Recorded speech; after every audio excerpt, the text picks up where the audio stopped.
Okay देखो इधर last class में जो भी हमने कंसेप्ट पढ़े थे उस पर पहले एक दो क्वेश्चन डिस्कस करें। सबसे पहले ये क्वेश्चन है एक आपके सामने, ये कॉनकेव मिरर है हमारे सामने।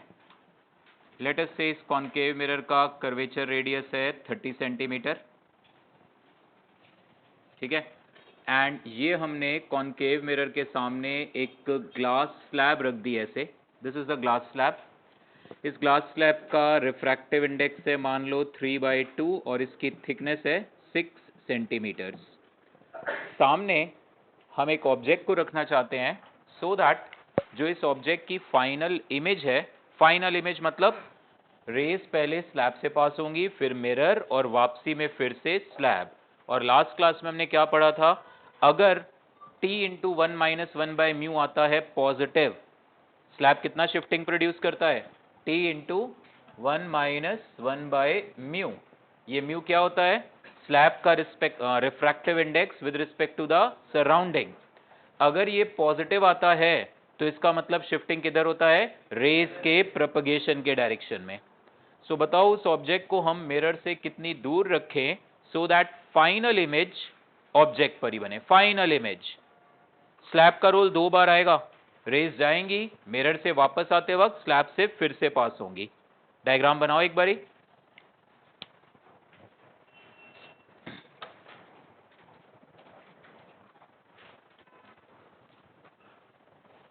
Find the distance of object from mirror, find the distance of object from mirror.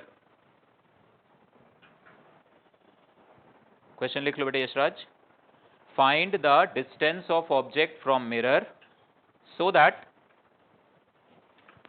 final image coincides with object, so that final image coincides with object। आप सोचो पहले 2 मिनट कैसे सॉल्व करेंगे इस क्वेश्चन को। एंड ये जो मैंने बात बोली ना, final image coincides with object, ये कंसेप्ट हम पहले भी एक बार यूज कर चुके हैं। अनन्या कैसे यूज करोगे इस कंसेप्ट को कि फाइनल इमेज ऑब्जेक्ट पर ही है। ऐसा कब होगा कि जब फाइनल इमेज ऑब्जेक्ट पर ही बने, तो ऐसी क्या खास बात होगी, रेज अपने पाथ को रिट्रेस करेंगी। बताइए बात ये पहले भी, ठीक है। रेज अपने पाथ को रिट्रेस कब करेंगी, जब मिरर पे स्ट्राइक करेंगी नॉर्मली। तो होगा क्या, यहां से जो ये रे जाएगी इसको तो ऐसे ही ले जाओ, ये वाली जो रे गई ऐसे, ये वाली रे, इसका पहले ये रेयरर से डेंसर ऐसे नॉर्मल की ओर मुड़ेगी फिर अवे। तो ये रे जब स्लैब से बाहर आएगी तो ऐसे जब मिरर पे आएगी तो मिरर को लगेगा ये इस जगह से रे आ रही है ऐसे, ये वाली रे तो स्ट्रेट जाएगी। सो मिरर के लिए ये पॉइंट ऑब्जेक्ट का काम करेगा और ये डिस्टेंस कितना होगा, t इंटू 1-1/μ। उसकी वैल्यू कितनी आ जाएगी, 6 इंटू 1-1/μ। यहां पे कितना है 3/2, ये आ जाएगा 2 सेंटीमीटर। तो ऑब्जेक्ट आप जहां भी रखोगे, ऑब्जेक्ट को आपने मिरर से x दूर रखा तो जस्ट प्रतीक वो अपीयर कहां पे होगा, x-2 पर। इज दैट ओके सिद्धप्रीत बेटे। ये ऑब्जेक्ट हमें कहां पे अपीयर होगा, ये ऑब्जेक्ट हमें अपीयर होगा इस जगह पे, पोजीशन 1 पे रखा हमने, O पर है, बट ये मिरर को लगेगा कि यार ये ऑब्जेक्ट तो 1 पे पड़ा है। अब आयरा क्या होना चाहिए बेटे, बताओ, आप बताओ आयरा, अब क्या होना चाहिए, ये पॉइंट 1 की क्या खास बात होनी चाहिए, this point 1, she is right, but अभी थोड़ा और इंफॉर्मेशन चाहिए। This point 1 will act as real object for the concave mirror. बिल्कुल ठीक बात है ना। देखो मेरी बात गौर से सुनना, सी ऑब्जेक्टिव क्वेश्चन कैसा भी बनाया जा सकता है। स्लैब के लिए ये ओ रियल ऑब्जेक्ट है और ये वर्चुअल इमेज है स्लैब के लिए, बट स्लैब ने जो ये वर्चुअल इमेज बनाई है ये कॉनकेव मिरर के लिए क्या है, रियल ऑब्जेक्ट। अब हम कह रहे हैं यार इमेज हमें वही चाहिए जहां पे ऑब्जेक्ट था, तो इसका मतलब ये जो पॉइंट 1 है ना, ये मिरर का कर्वेचर सेंटर होना चाहिए। तो मिरर को लगेगा रेज उस पे नॉर्मली आ रही हैं, ये सेंटर ऑफ कर्वेचर है तो ये रे नॉर्मली, तो मिरर इस रे को ऐसे वापस भेज देगा ऐसे ही, ये वाली रे मिरर को लगेगा उसके सेंटर ऑफ कर्वेचर से आ रही है। अच्छा वापसी में ये स्लैब फिर वही काम करेगी, वापसी में ये स्लैब अब वापसी के वक्त ये 1 पॉइंट स्लैब के लिए यशराज क्या काम करेगा? Virtual object.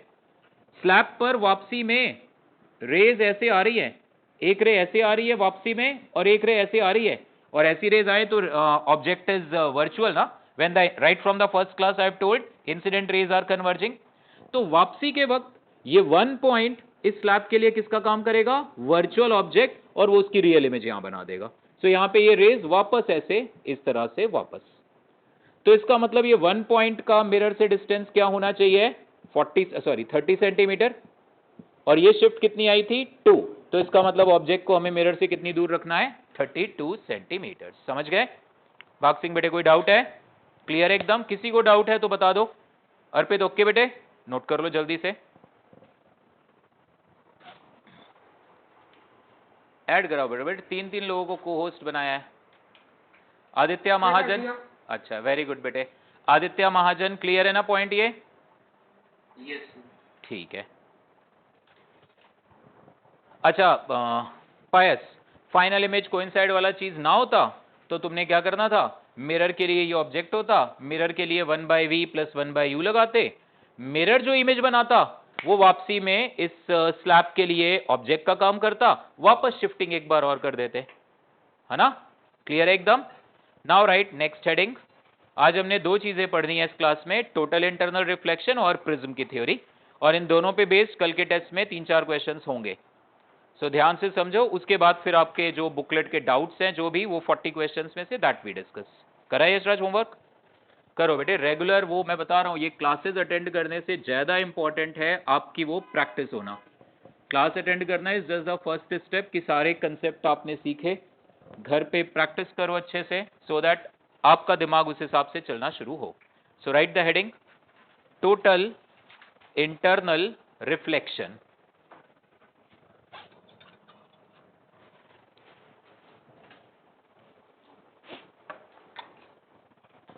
यथार्थ थैंक यू बेटे व्यूज 100 तक पहुंचाने के लिए पहले वीडियो के।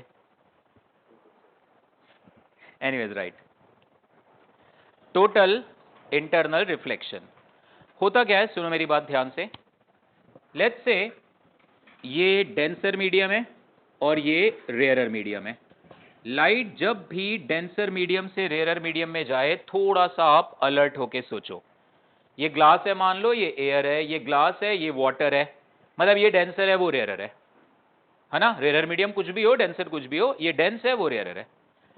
लाइट रे जब ऐसे आएगी इस तरह से, होता क्या है, इस लाइट का थोड़ा सा हिस्सा ना रिफ्लेक्ट भी होता है, और of course majority is getting refracted. This is the angle of incidence I, this is angle R, this is also I. थोड़ी बहुत लाइट रिफ्लेक्ट भी होती है। आप अपने सामने एक ग्लास रखो ऐसे, तो उस ग्लास में आपको हल्की सी अपनी इमेज भी दिखेगी ना, ट्रांसपेरेंट ग्लास है इवन दो। यही ग्लास लगाए सामने, ट्रांसपेरेंट सा है, उस क्लासरूम और इस क्लासरूम के बीच में, आप वहां खड़े हो जाओ, आपको हल्की सी अपनी इमेज दिखेगी ना। मेजॉरिटी आपको वो रूम की लाइट आएगी आपके पास। समझ रहे हो मेरी बात? ये तो खैर रेयरर से डेंसर जाने में भी होगा। मतलब लाइट जब भी एक मीडियम से दूसरे मीडियम में जा रही है, a part of light will reflect back, majority will go there. मतलब मान लो ये लाइट टोटल एनर्जी इसकी 100 जूल थी, तो पता चला 95 जूल लाइट तो निकल गई, 5 जूल रिफ्लेक्ट बैक हुई। This is called what? Partially light is reflected, partially. ठीक? जैसे जैसे एंगल बढ़ाते जाएंगे, एंगल को मैं ग्रेजुअली इंक्रीज करता जा रहा हूं, तो ये काम चलेगा। एंगल मैंने थोड़ा और बड़ा कर दिया I1, तो पार्शियली लाइट रिफ्लेक्ट भी होगी एंड रिफ्रैक्ट भी होगी। ऐसे एंगल ऑफ रिफ्रैक्शन और तेजी से बढ़ेगा। एंगल ऑफ इंसिडेंस आप थोड़ा ही बढ़ाओगे, एंगल ऑफ रिफ्रैक्शन ज्यादा बढ़ जाएगा। तो जब तक लाइट डेंसर मीडियम से रेयरर मीडियम में जा रही है और एंगल थोड़ा कम है, partially it is reflected, majority it is refracted. वो क्वेश्चन पढ़ के आप समझ जाओगे मुझे इसको कंसीडर करना ही है इसको। ज्यादातर हम अब तक नहीं इसको हम कंसीडर ही नहीं करते थे ना, अभी भी जरूरत नहीं है। आपसे मैं कहूंगा रिफ्रैक्शन हो रहा है, तो आप खाली इसको कंसीडर करोगे। नाउ डेंसर मीडियम से रेयरर मीडियम में जब लाइट जा रही है, तो there is a particular angle of incidence called critical angle, जिसके करस्पॉन्डिंग एंगल ऑफ रिफ्रैक्शन बन जाएगा 90। होगा या नहीं होगा? क्योंकि जैसे जैसे इसको बढ़ाते जाओगे बेटे ये वाला एंगल भी तो बढ़ता जाएगा, और ये अभी थोड़ा थीटा सी हुआ होगा, वो 90 हो जाएगा। रिफ्लेक्शन इस वक्त भी हो रहा है, रिफ्लेक्शन तो हर वक्त हो रहा है, मामूली सा हो रहा है, थोड़ा सा हो रहा है, 100 मतलब 5% लाइट रिफ्लेक्ट हो रही है मान लो। सो जब डेंसर मीडियम से रेयरर मीडियम में लाइट जा रही है, देन डेंसर मीडियम का वो एंगल जिसके करस्पॉन्डिंग रेयरर मीडियम का एंगल 90 है, this angle is called what? Critical angle of incidence. Snell's law लगाओ। So mu denser into sine of critical angle is mu rarer into sine of 90 degree. So critical angle की value कितनी आ गई? Critical angle की value आ गई mu rarer upon mu denser, ये critical angle. सो अगर मैं आपसे पूछूं क्रिटिकल एंगल किस चीज पे डिपेंड करता है, तो आप कहोगे वो डेंसर रेयरर के पेयर पे। लाइट अगर जा रही है ग्लास से एयर, तो क्रिटिकल एंगल कितना होगा? 1/3/2। लाइट अगर जा रही है ग्लास से वाटर, तो ये कितना होगा? 4/3/3/2। और अनिमेश अगर लाइट जा रही है वाटर से ग्लास, तो वाटर से ग्लास, तो उसका मतलब ये ग्लास ऊपर वाटर नीचे। बेटा फिर there is no concept of critical angle. Critical angle का सही बात है, तो पहले क्यों नहीं बोला? क्रिटिकल एंगल का concept will come only when the light is travelling from denser to rarer. मैं आपसे कहूं अभी जो जागो बेटा, ऐसे करके तुम्हारी मैं फोटो तोड़ना खींच रहा हूं, अलर्ट हो गए, पढ़ाई पे ध्यान दो। ऐसे बैठे हो एकदम स्टाइल मार के सुभाष चंद्र बोस जी की तरह। अब जेब में हाथ डाल के बैठ, ध्यान से पढ़ाई करो। खोए हुए थे तुम कहीं? अभी मैं पूछूंगा, देखना फिर। एनीवेज, सो क्रिटिकल एंगल का कंसेप्ट अंतरिक्ष will come only when the light is travelling from denser to rarer. Is that okay? And critical angle depends on both. आपकी आदत पड़ जाती है ग्लास टू एयर, आप कई जगह बुक्स में पढ़ते हो साइन थीटा इज 1/μ, ज्यादातर मीडियम 1 लिया होता है, तो बस वही आदत पड़ जाती है। Remember it is mu rarer upon mu denser. और अब सुनो आगे, फिर नोट करना। अब अगर डेंसर मीडियम में लाइट का angle of incidence I critical से ज्यादा है, तब क्या होगा? तब सारी की सारी 100% लाइट रिफ्लेक्ट हो जाएगी। This concept is called total internal reflection. So what is TIR? When light is traveling from denser to rarer and the angle of incidence is greater than the critical angle, then all the light energy will reflect back. देखो reflection तो अभी भी हो रहा है बेटे, but इसको मैंने क्या नाम दिया है? टोटल इंटरनल, यानी सारी की सारी लाइट एनर्जी रिफ्लेक्ट, बाहर जाएगी नहीं रेयर मीडियम में। नोट कर लो इसको।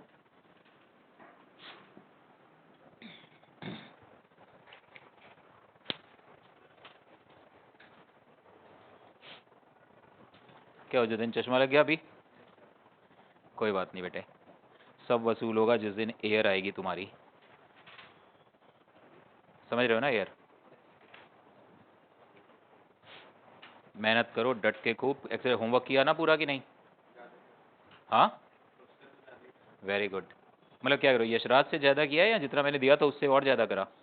Very good. एक्सरसाइज 2 भी करी? बस यही मोटिवेशन जतिन बना के रखना है बेटे। तुम देखो फर्स्ट भी आए हो कई बारी, बट फिर वो जब इधर उधर डिविएशन, फिर वो मत होने देना। कल के टेस्ट में नंबर अच्छे लाओ।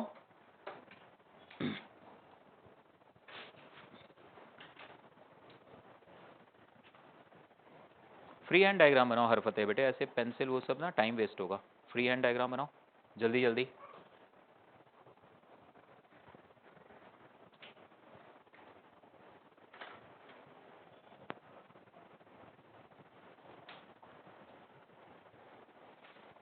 ठीक है अभिजोत बेटे, लिख लो। पहले क्रिटिकल एंगल के बारे में लिखो। क्रिटिकल एंगल की डेफिनेशन पहले लिखो। It is the angle of incidence in the denser medium.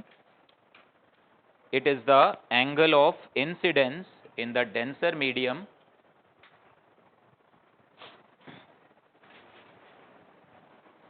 corresponding to which it is the angle of incidence in the denser medium corresponding to which angle of refraction in the rarer medium is 90 degree.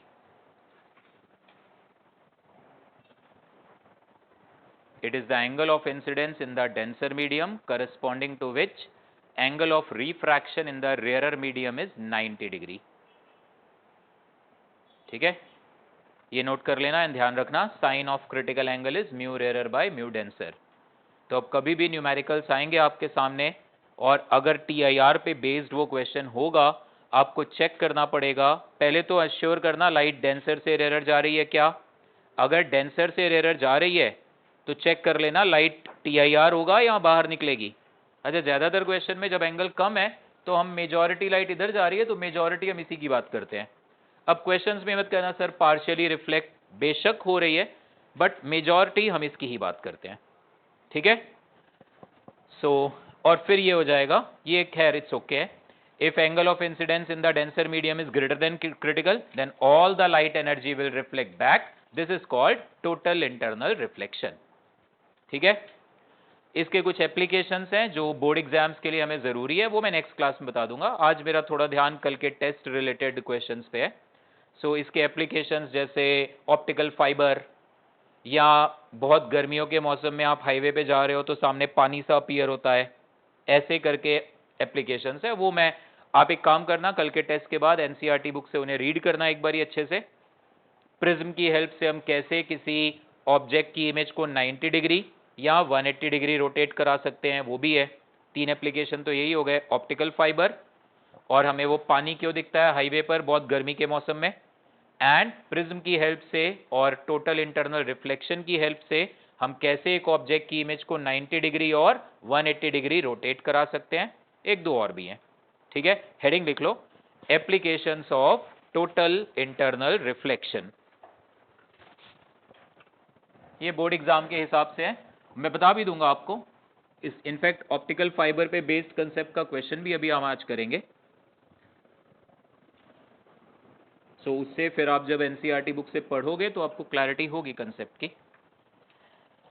ये question देखते हैं। Let's say ये glass slab है, ठीक है। इस glass slab का refractive index है मान लो 2 और चारों तरफ एयर है, ये ग्लास स्लैब है, ठीक है। यहां पर ये लाइट रे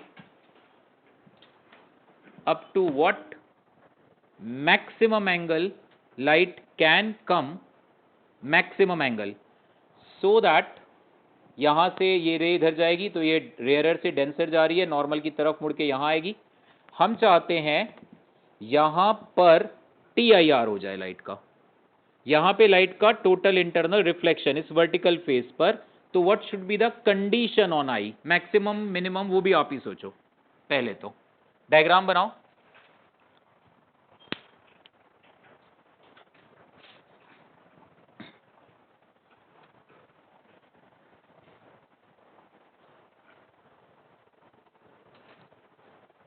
क्वेश्चन लिख लो, find condition on angle of incidence I, find condition on angle of incidence I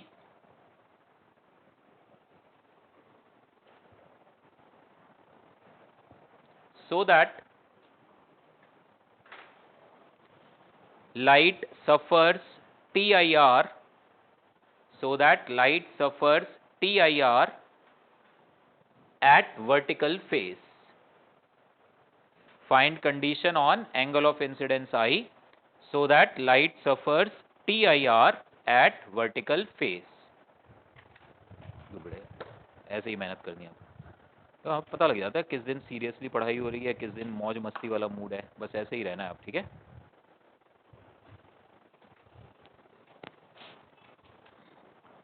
करो ट्राई।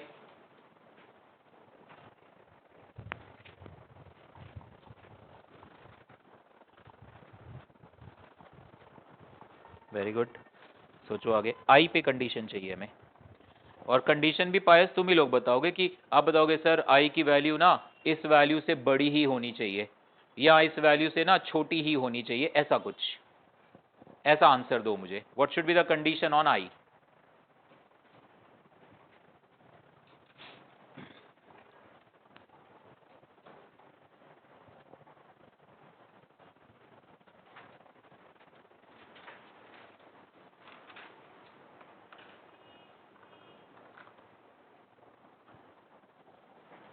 यस बेटे, आंसर बोलो ना, आंसर बोलो आप। साइन इनवर्स √3 एंगल कहाँ होता है भाई साहब? √3 तो 1 से बड़ा हो गया, क्या कर रहे हो? पूरी मैथ्स की धज्जियां उड़ा रहे हो तुम।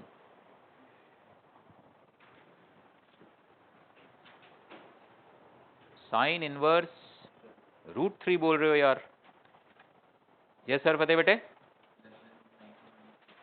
नहीं, मुझे प्रॉपर आंसर चाहिए, जैसे आई should B less then sine inverse 1/3 like that, या ग्रेटर देन, वो भी मुझे नहीं पता, आप बताओगे। चलो डिस्कस। नेवा बताएगी बेटे? नहीं, मैं बताता हूँ। केतन का आंसर, केतन यार बोल दिया करो आंसर ना, वो फिर वो चैट में देखना। यू सेड लेस देन, नहीं बेटे, आपका कहना है sine I should be greater than √3/2। Greater, okay, check करते हैं। मान लेते हैं ये एंगल है क्रिटिकल।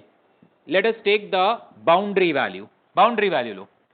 मान लो ये एंगल क्रिटिकल है, तो अब मैं क्या चाहता हूं? मैं चाहता हूं यहां पे एंगल हमेशा क्रिटिकल से बड़ा रहे, है ना?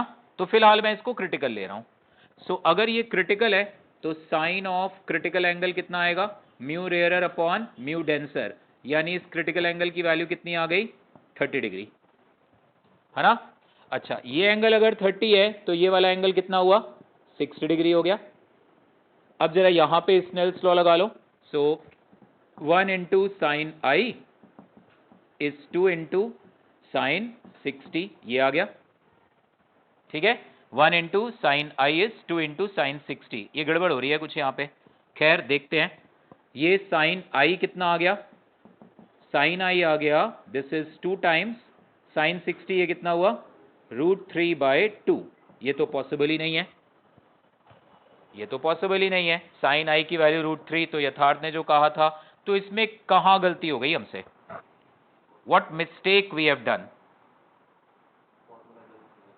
फॉर्मूला गलत का लिया है। 1 into sine I is mu into sine 60 लिया है, फॉर्मूला सही लिया है। एक्चुअली प्रॉब्लम यहां पे ये है, सुनो मेरी बात गौर से। जब आप कह रहे हो यहां पे एंगल 30 से बड़ा नहीं होना चाहिए, ये डेंसर मीडियम है ना, तो यार क्योंकि देखो ये क्रिटिकल होगा तो रेयर मीडियम में एंगल कितना होगा? 90। एक्चुअली ये एंगल 60 का भी हो ही नहीं सकता, ये एंगल 60 का भी, क्योंकि रेयर मीडियम में अगर तुम 90 डिग्री भी एंगल कर दोगे ना तो जाके ये 30 डिग्री बनेगा। मान लो ये लाइट ऐसे ग्रेस करते हुए आ रही होती, ऐसे ग्रेस करते हुए आ रही होती, ठीक है। आई की वैल्यू आप 90 जरा ले लो, सो क्या आएगा? 1 into sine 90 is equal to 2 into sine R, तो यहां से आर की वैल्यू कितनी आएगी? 30 डिग्री। इसका मतलब यहां पे अगर एंगल 90 भी है तब जाके ये 30 होगा, तो इस एंगल ने हमेशा 30 डिग्री से क्या रहना है? कम। तो ये एंगल तो हमेशा फिर 60 डिग्री से होगा बड़ा, तो यार TIR तो पक्का होगा।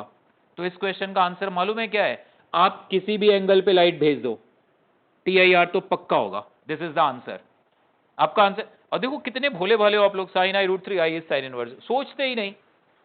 तो इस क्वेश्चन का आंसर ये अच्छा क्वेश्चन आ गया। इनफैक्ट मैं बदल के वैल्यू सॉल्व कर, मतलब इसको मैं 2 से थोड़ा कम कर दूंगा ताकि हम सॉल्व कर सके। मुझे ना इसकी वैल्यू √2 से कम करनी पड़ेगी। अगर इसकी, क्या मैं कह सकता हूं, आप लोग घर पे सोचना, ये क्या मैं कह सकता हूं कि अगर ये √2 से बड़ा है तो आप लाइट यहां पे किसी भी एंगल पे भेजो, TIR तो पक्का होगा। कहना इससे हजम नहीं हो रही बात अभी, आपको आराम से आते हैं। पहले ये समझ में आया क्या निमेश? समझ में आया? यहां पे लाइट तुम जो मर्जी एंगल पे ले आओ, इवन इफ तुम 90 डिग्री भी एंगल कर दो, 90 डिग्री पे ये कितना होगा? 30। ये रहा, अगर ये 30 होगा तो ये 60 होगा, तो यहां तो पक्का TIR होगा क्योंकि क्रिटिकल एंगल ही 30 है। तो इस क्वेश्चन का आंसर क्या है? किसी भी एंगल पे लाइट को आने दो, इस फेस पे तो पक्का TIR होगा। Is that okay? नोट करो पहले तो इसको, फिर वो √2 वाली बात पे आते हैं हम। So in this case whatever is the value of I, Aditya Mahajan समझ में आई बेटे ये बात? Yes, sir. वेरी गुड बेटे। In this case whatever is the value of I, Armaan clear है ना तुम्हें भी? Light will suffer TIR at vertical face, light will suffer TIR at vertical face.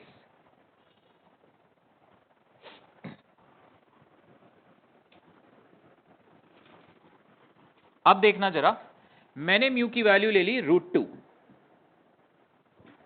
तो जरा क्रिटिकल एंगल तो चेक करो कितना आएगा। ये क्रिटिकल एंगल √2 45 डिग्री आएगा।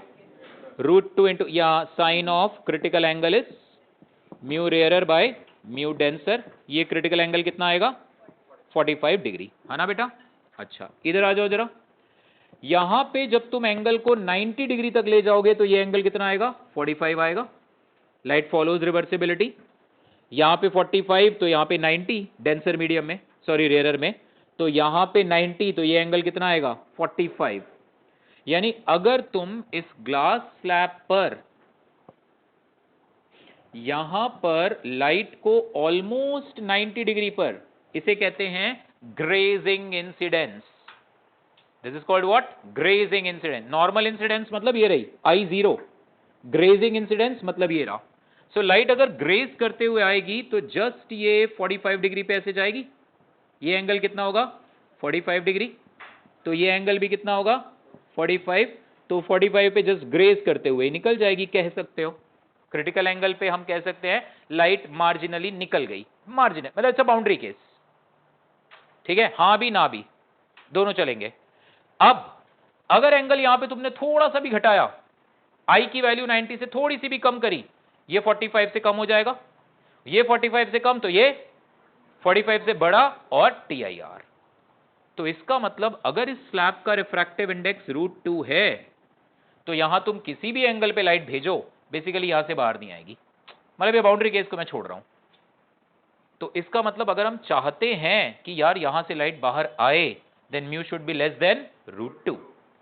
अब मैं √2 से कम करके कोई भी क्वेश्चन दे सकता हूं, आप समझ गए हो कैसे करना है। यहां क्रिटिकल लेना तो ये वाला एंगल मिल जाएगा, फिर यहां पे स्नेल्स लॉ लगा के ये वाला एंगल ढूंढ लेना। क्लियर है एकदम।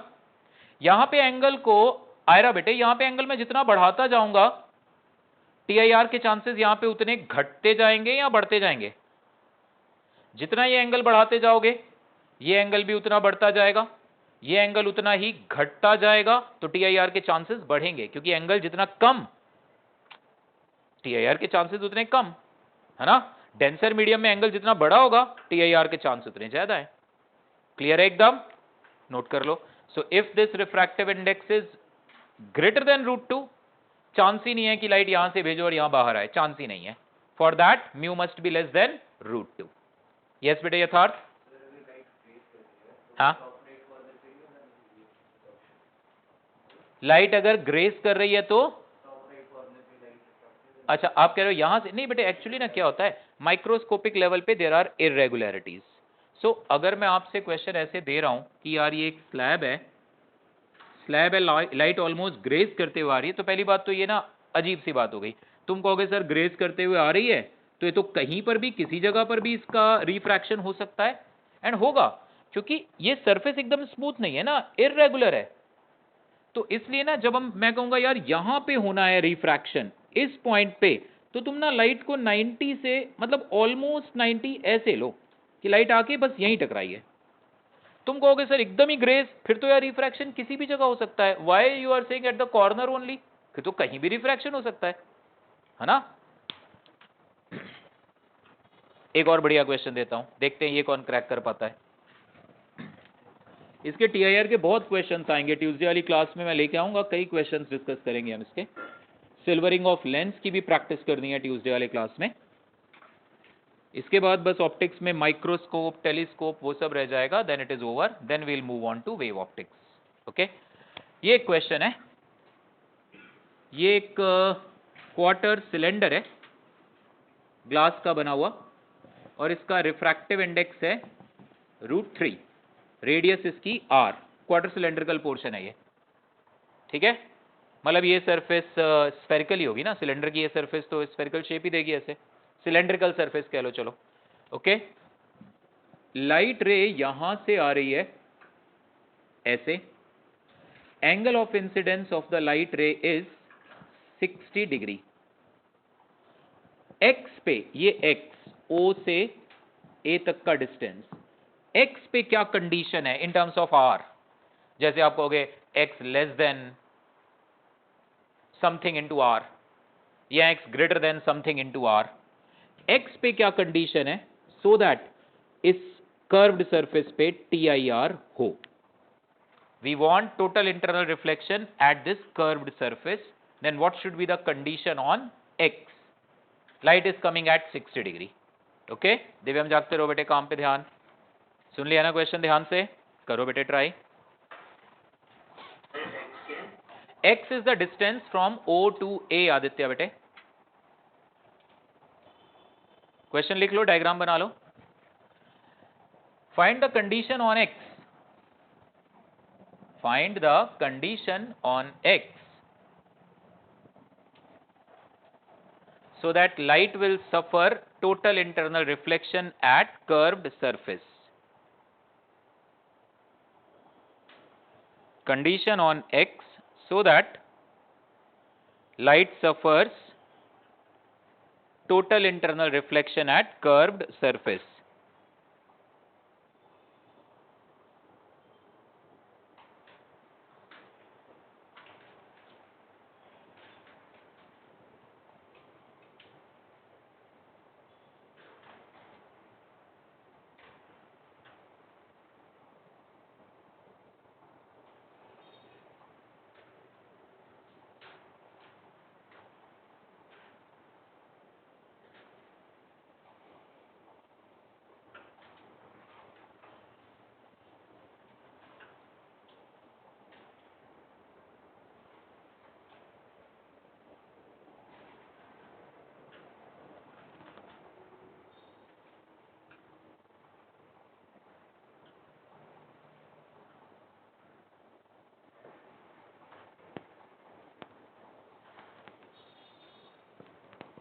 अच्छे से सोचो, थोड़ा सा हल्का सा ज्योमेट्री, थोड़ी मैथमेटिकल, हल्का सा, ज्यादा नहीं।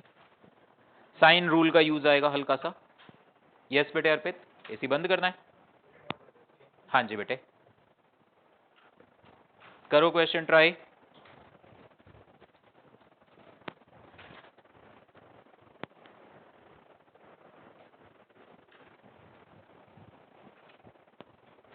आई डोंट थिंक काम करेगा, बंद कर दो थोड़ी देर, फिर चला देना।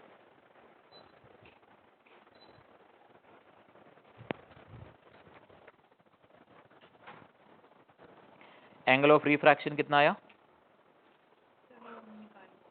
अरे वो तो निकल जाएगा, स्नेल्स लॉ लगाओ इसके और इसके बीच, है ना? यहाँ से वेरी गुड बेटे, ज्वाइन करा, वेरी गुड। ये डिस्टेंस आर है ना, and this must be critical ना, ये वाला एंगल। गुड, क्रिटिकल एंगल की वैल्यू निकालो और इस एंगल की वैल्यू निकालो आर की। इतना भी मुश्किल नहीं है, बस थोड़ा ज्योमेट्री पे ध्यान दो। And I have given you hint कि साइन रूल का यूज आएगा, कोशिश करके देखो।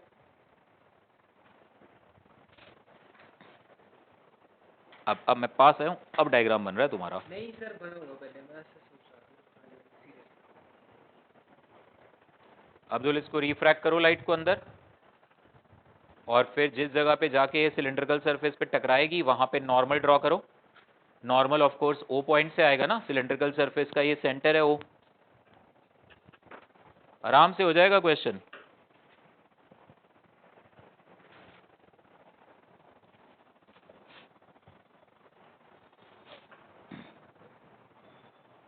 आर की वैल्यू तो 30 डिग्री आ रही है। यस, वेरी गुड यथार्थ, सही जा रहे हो, सही जा रहे हो। चलो देखो इधर, कर लो, ट्राई कर लो। आपसे खुद से आंसर आए तो कॉन्फिडेंस आता है, अच्छी बात है बहुत।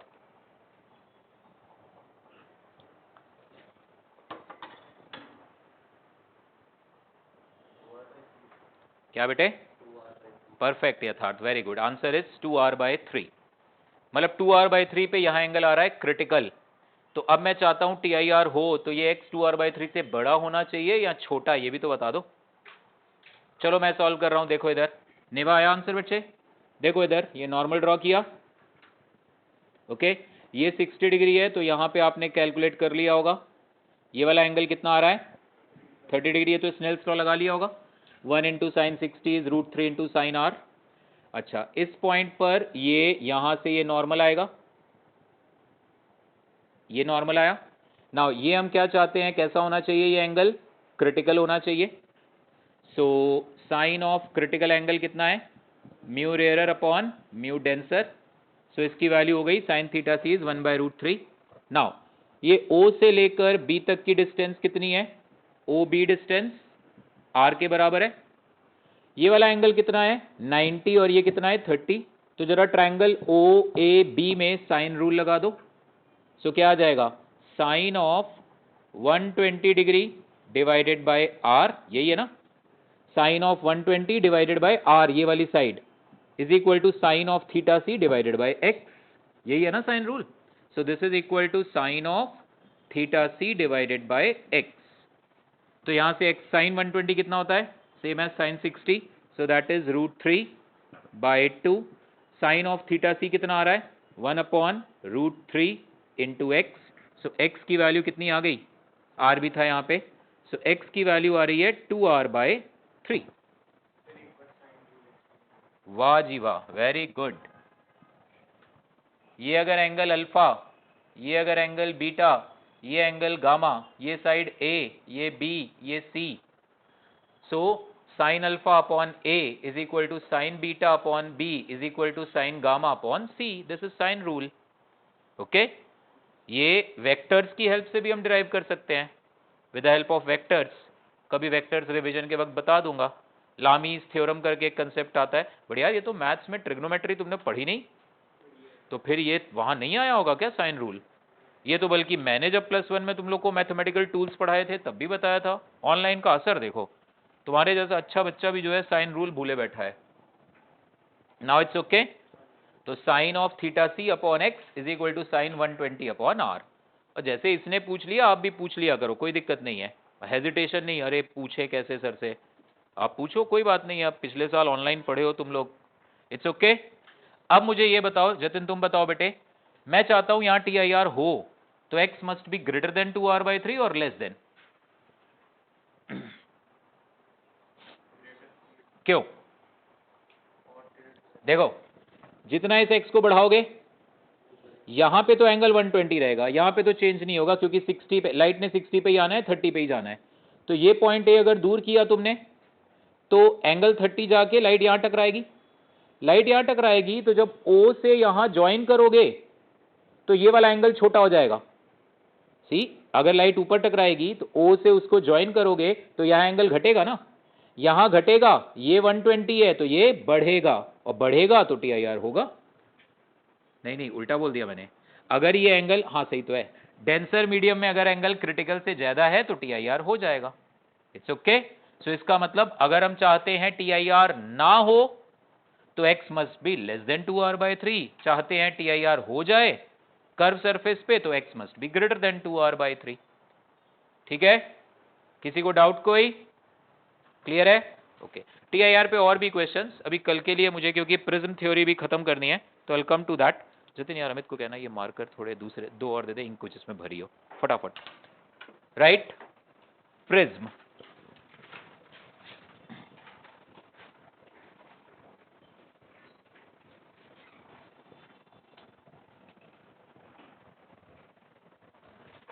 प्रिज्म थ्योरी में नया एज सच आपके सामने कुछ नहीं आएगा कंसेप्ट, बेटा कैप उठा लो।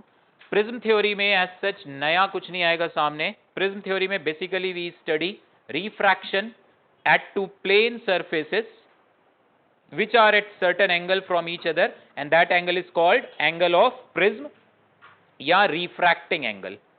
angle of prism को refracting angle। ओके, ये प्रिज्म इस तरह से है, ये ट्रायंगुलर इसका फ्रंट व्यू है, इस तरह से like this the prism is, पीछे वाले से उसको भी दिखाना है हमने, so we can show it like this, ये रहा prism. Very good, thank you. So इस तरह से ये प्रिज्म है, कोई नई चीज हमने इसमें नहीं पढ़नी है, will just talk about refraction at two plane surfaces, ऐसा होगा प्रिज्म। लैब में इससे रिलेटेड आपने एक एक्सपेरिमेंट भी करना है, वो भी मैं डिटेल में समझाऊंगा, वो अगली क्लास में बताऊंगा मैं आपको। अभी फिलहाल है ऐसे है प्रिज्म, पूरा ये सॉलिड ग्लास है, ये फेस रेक्टेंगुलर है, ये फेस रेक्टेंगुलर है, बेस भी इसका रेक्टेंगुलर है एज यू कैन सी। ठीक है, ये सामने ट्रायंगुलर फेस है, ये ट्रायंगुलर फेस है।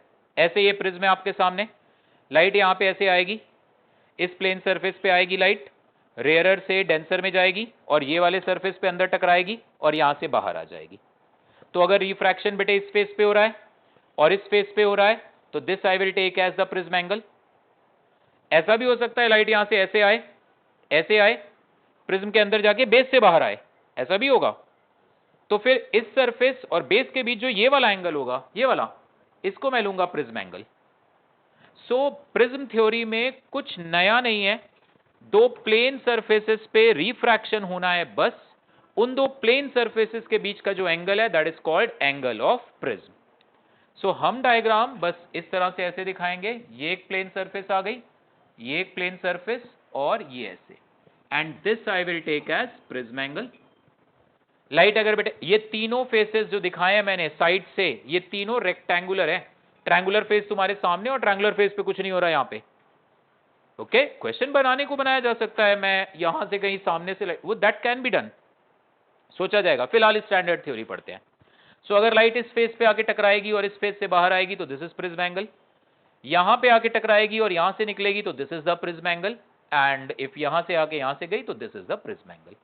ओके, सो राइट, डायग्राम बना लो।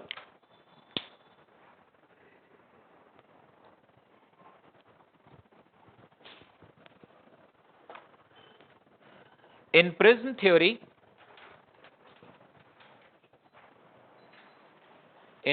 theory, we discuss refraction at two plane surfaces. In prism theory, we discuss refraction at two plane surfaces, and the angle between those two surfaces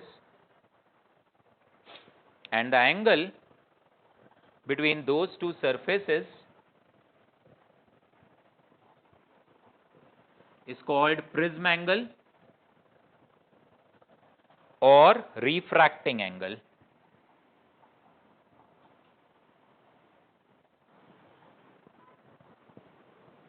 tenth class में भी थोड़ा बहुत तो ये है ही है, डायग्राम वगैरह तो है ही टेंथ की साइंस में भी। तो देखना इधर, अब उसमें आई थिंक कोई मैथमेटिकल कैलकुलेशन हमने नहीं करी थी, बट ये डायग्राम तो देखा हुआ है मैंने भी। ओके, तो ये मान लो लाइट ऐसे आई, this is the angle of incidence I. फिलहाल मैं प्रिज्म का रिफ्रैक्टिव इंडेक्स म्यू ले रहा हूं और सराउंडिंग इज एयर। क्वेश्चंस करते वक्त कुछ भी करेंगे, यहाँ पे पानी डाल देंगे, एनीथिंग। सो ये आई, यहाँ पे लाइट रेयरर से डेंसर जा रही है तो ये नॉर्मल की तरफ मुड़ी ऐसे। इट इज नॉट नेसेसरी कि ये लाइट इस बेस के पैरेलल ही आए, बाई चांस अब लग रहा है तो इट्स ओके, बट अगर लाइट बेस के पैरेलल आएगी मतलब हॉरिजॉन्टली ऐसे, तो वो एक स्पेशल केस है। तो फिलहाल इसको हम पैरेलल नहीं बनाते, ऐसे करके कुछ बना देते हैं। So this angle is how much, R1। Confuse मत होना, refracting angle, angle of refraction, कई बार हम कंफ्यूज हो जाते हैं इसमें। रिफ्रैक्टिंग एंगल इसको जनरली बुक लैंग्वेज में बोलते हैं। यहां पे नॉर्मल ड्रॉ किया हमने, दिस एंगल इज R2 और यहां से लाइट रे बाहर चली गई, this is angle of exit या angle of emergence E।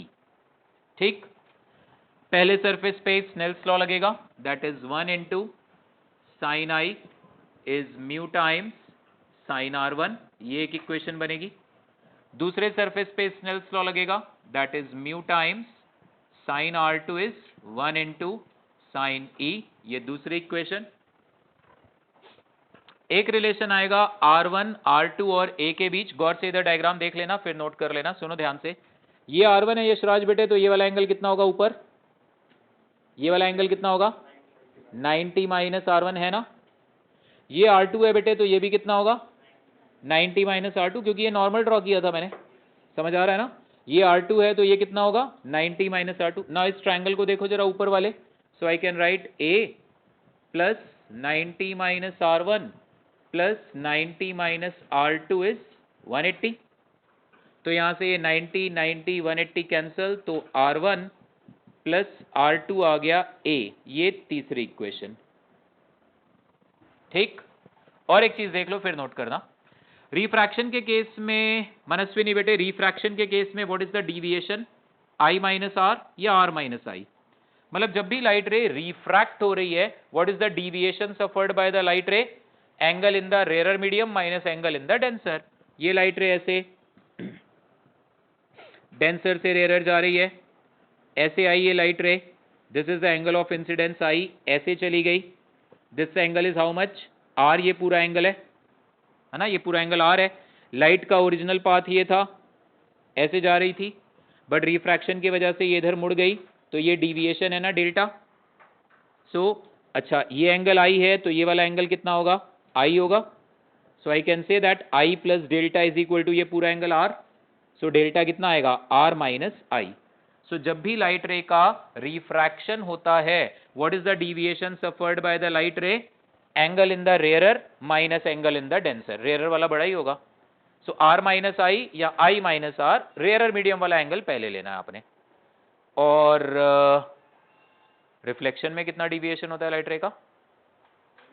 180 minus 2i। ठीक है, 180 माइनस 2i। तो यहां पर क्या हो रहा है, गौर से देखना इधर। पहले सरफेस पर ये लाइट ये जा रही थी, ये जा रही थी, ऐसे ऐसे मुड़ी। पहले सरफेस पे डिविएशन हुआ i minus R1। I rare medium का है ना। किधर हुआ डिविएशन ये देखना तो जरा, क्लॉकवाइज। अब ये लाइट रे आगे आगे आगे जा रही थी, फिर से क्लॉकवाइज, और इस बार डिविएशन क्या है? e minus R2।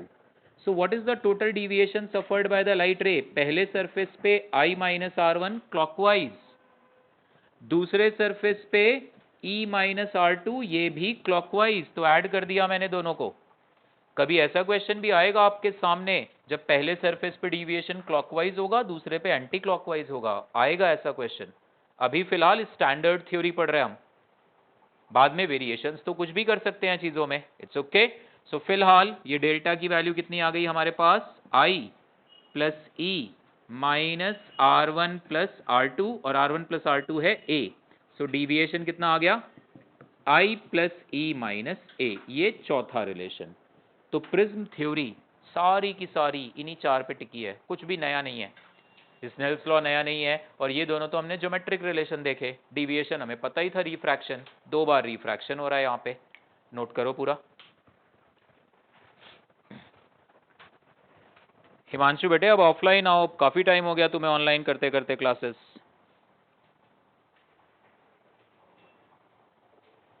Yes sir, next week तक।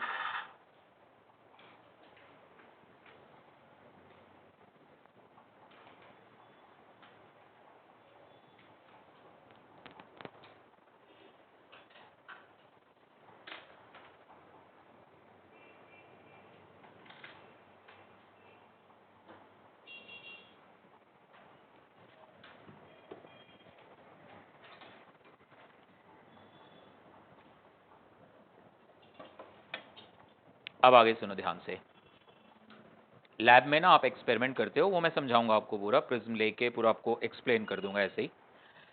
फिलहाल we are interested in one thing, deviation और आई के बीच ग्राफ बनाना चाहते हैं।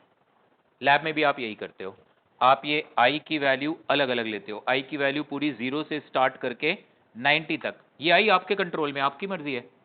आप लाइट को ऐसे भेजो, नॉर्मल इंसिडेंस, ग्रेजुअली एंगल बढ़ाते जाओ बढ़ाते जाओ बढ़ाते जाओ, ग्रेजिंग इंसिडेंस। ठीक है। सो हम ना ग्राफ बनाते हैं between deviation and angle of incidence. So अगर हम डेल्टा वर्सेस आई ग्राफ बनाएं, डेल्टा वर्सेस आई, ये ग्राफ कुछ ऐसा सा आता है, सिमेट्रिक नहीं होता। About this line it is not symmetric, ध्यान रखना। ये कोई पैराबोला वगैरह ऐसा कर्व नहीं है, ये जरूरी नहीं है ऐसे सिमेट्रिक हो, ऐसे कहीं चला जाएगा, इधर शायद कम उधर शायद ज्यादा, कुछ भी। और बड़ा बड़ा कॉम्प्लिकेटेड सा कर्व आता है, इनवर्स फंक्शंस इन्वॉल्व होते हैं इसमें।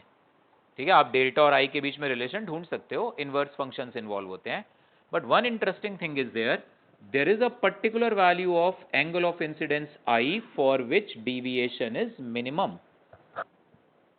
मतलब ये जो लाइट डिविएशन आप यहां से दिखा सकते हो, प्रिज्म ना होता, ये लाइट का ओरिजिनल पाथ ये जा रहा था, ओरिजिनल पाथ लाइट का, this is what original path in which light rays traveling, original path आ गया ये लाइट रे का। एंड प्रिज्म की वजह से फाइनली रे इधर निकली, so this angle is what, angle of deviation delta. तो ये डेल्टा की वैल्यू एक सर्टेन मिनिमम वैल्यू से कम नहीं होगी, ठीक है। और जब लाइट का डिविएशन मिनिमम हो रहा होगा उस वक्त कुछ तो खास बात होगी। अब लॉजिक थोड़े आ रहे हैं, ध्यान से सुनना, क्योंकि अभी तक जो हमने देखे वो 4 बेसिक रिलेशंस थे। नाउ सबसे पहली बात, मिनिमम डिविएशन को छोड़ के अगर मैं कोई और डिविएशन की वैल्यू लूं तो इसके करस्पॉन्डिंग 2 वैल्यूज आ रही हैं आई की। जतिन बेटे, ये 2 वैल्यूज क्या आखिरकार इंडिकेट कर रही होंगी? Other than minimum deviation, for any other deviation greater than minimum, there are 2 values of I. What these 2 values are indicating? सोचो जरा आप लोग, मुझे बताओ। ग्राफ तो बना ही लो ये, और जरा इस पे दिमाग लगाओ कि अगर डिविएशन मिनिमम नहीं है तो हमें ग्राफ से साफ दिख रहा है कि डेल्टा की एक पर्टिकुलर वैल्यू के लिए हमें आई की 2 वैल्यूज मिल रही हैं। ये आखिर क्या इंडिकेट कर रही हैं? कुछ स्पेशल रिलेशन इसमें और इसमें, या नहीं, जस्ट कुछ भी? सोचो और बताओ। लाइट फॉलोज रिवर्सिबिलिटी, हाँ या ना? लेंस के सामने अगर आप ऑब्जेक्ट को रखो 60 पे, इमेज बनी मान लो 50 पे, तो ऑब्जेक्ट को रख दो 50 पे तो इमेज कहां बनेगी? 60। इस प्रिज्म में भी अगर मान लो तुमने इधर से लाइट को भेजा लेट्स से 30 डिग्री पर, ठीक है, लाइट ऐसे गई और यहां पे ये लाइट रे इमर्ज हुई लेट्स से 42 डिग्री पर, सपोज मैं रैंडमली ऐसे ही वैल्यूज ले रहा हूं। तो अगर मैं लाइट को इधर से 42 डिग्री पे भेजूं तो इधर ये एंगल 30 डिग्री आएगा। समझ में आ रही है बात कि नहीं आ रही नेवा बेटे? Light follows reversibility. 30 डिग्री पे भेजोगे 42 पे बाहर आएगी, 42 पे भेजोगे 30 पे बाहर आएगी लाइट। तो अब अगर, और देखना डिविएशन क्या होता है, आई प्लस ई माइनस ए होता है डिविएशन। यानी अगर आई 30 था, ई 42 था, अब आई 42 है तो ई 30, दोनों केसेस में डिविएशन सेम नहीं होना चाहिए। आई प्लस ई तो दोनों केसेस में बराबर ही आ रहा है, मतलब I and E are what, interchangeable, there is no effect on deviation. So ये जो 2 वैल्यूज हैं इनमें से एक आपको रिप्रेजेंट कर रहा है अगर इंसिडेंस एंगल, तो दूसरा रिप्रेजेंट कर रहा है एग्जिट एंगल, इमरजेंस एंगल। तुम इसको 30 ले लो, आई को 30, ई 42 आएगा, इसको 42 ले लो, ये 30 आएगा। आयरा बेटे, व्हाट इफ इधर से आई की वैल्यू मैंने ली लेट्स से 36 डिग्री या कुछ भी, लेट्स से 38 डिग्री, और इधर से ई भी आ गया 38, ये क्या है फिर? Minimum deviation. मिनिमम डिविएशन के वक्त आई और ई होंगे बराबर। लॉजिकली सोचो ना, आप कह रहे हो आई और ई को इंटरचेंज कर दूं तो डिविएशन सेम मिलता है, तो इसका मतलब डेल्टा की किसी वैल्यू के लिए आई की 2 वैल्यूज आएंगी, इसका मतलब यहां पे आई और ई इक्वल होने चाहिए। तो आपको प्रिज्म में से लाइट कभी भी पास होती हुई दिखे और आई और ई अगर अलग है, पक्का वो मिनिमम डिविएशन का केस तो नहीं है।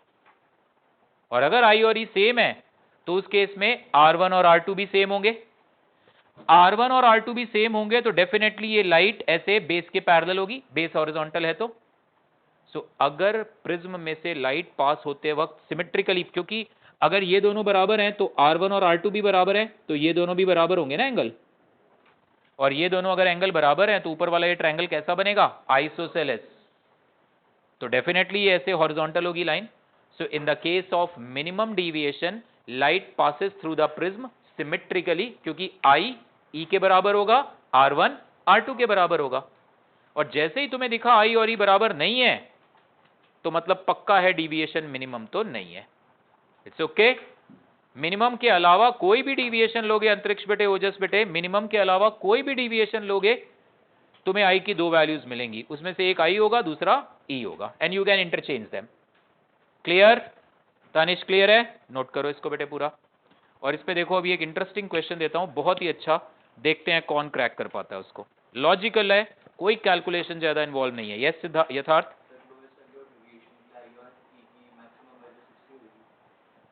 आप कह रहे हो जब डिविएशन मिनिमम होगा उस वक्त आई और ई बराबर होंगे, आई और ई की। क्यों 60? क्यों? ही सेज दैट आई और ई की मैक्सिमम वैल्यू 60। क्यों भाई? ही सेज दैट जिस वक्त डिविएशन मिनिमम होगा उस वक्त आई और ई बराबर होंगे and they can not be more than 60। ऐसा कुछ नहीं है। ऐसा तुम प्रिज्म का म्यू बहुत कम कर दो तो आई की वैल्यू काफी बड़ी भी आ सकती है मिनिमम डिविएशन के वक्त। ठीक है भाई, ये बात क्लियर है। अगर लाइट को यहां से बाहर निकलना है तो ये एंगल क्रिटिकल से कम होना चाहिए। इस पे बेस्ड क्वेश्चन अभी हम करेंगे, आ रहे हैं वेरिएशन पे आ रहे हैं, पहले सीधे सीधे समझ लो चीजों को। इट्स ओके, नोट कर लो इसको, ग्राफ बना लो। ठीक है, अब कावे एक इंटरेस्टिंग क्वेश्चन आने जा रहा है आपके सामने इसके इस पे बेस्ड। उसके बाद बस वो मिनिमम डिविएशन वाला कुछ वेरिएशन मतलब कुछ स्टैंडर्ड कंसेप्ट डिस्कस करूंगा मैं, देन इसके भी वेरिएशंस और डिस्कस करेंगे। पहले ये एक क्वेश्चन मुझे सॉल्व करके दिखाओ, वेरी इंटरेस्टिंग। और उसको सॉल्व करने के लिए ये ग्राफ की हेल्प लेनी पड़ेगी आपको, बस कैलकुलेशन कोई ज्यादा इन्वॉल्व नहीं है। क्वेश्चन इस तरह से है कि ये एक प्रिज्म है, प्रिज्म एंगल का हमको पता नहीं है कितना है प्रिज्म एंगल। यहां से लाइट आ रही है 53 डिग्री पर एंड एग्जिट हो रही है 37। बस इतनी इंफॉर्मेशन गिवन है कि 53 डिग्री पे आई तो 37 डिग्री पे गई। तो now the question is, if I equals 50 degree, मैं आई को 53 से चेंज करके 50 कर दूं, देन ई मे बी, पहला ऑप्शन 35 डिग्री, दूसरा ऑप्शन 37 डिग्री, तीसरा ऑप्शन 38 डिग्री, चौथा 40 डिग्री। इन चार में से ई की वैल्यू क्या पॉसिबल है? एग्जैक्ट तो नहीं बता सकते, एग्जैक्ट के लिए मुझे फिर म्यू चाहिए होगा, ए चाहिए होगा, बट इन चार में से मैं तीन ऑप्शंस को एलिमिनेट करके मैं कह सकता हूं हाँ यार ये पॉसिबल है बस, मे बी। लगाओ दिमाग, देखिए कौन समझा पाता है, अच्छे से सोचना।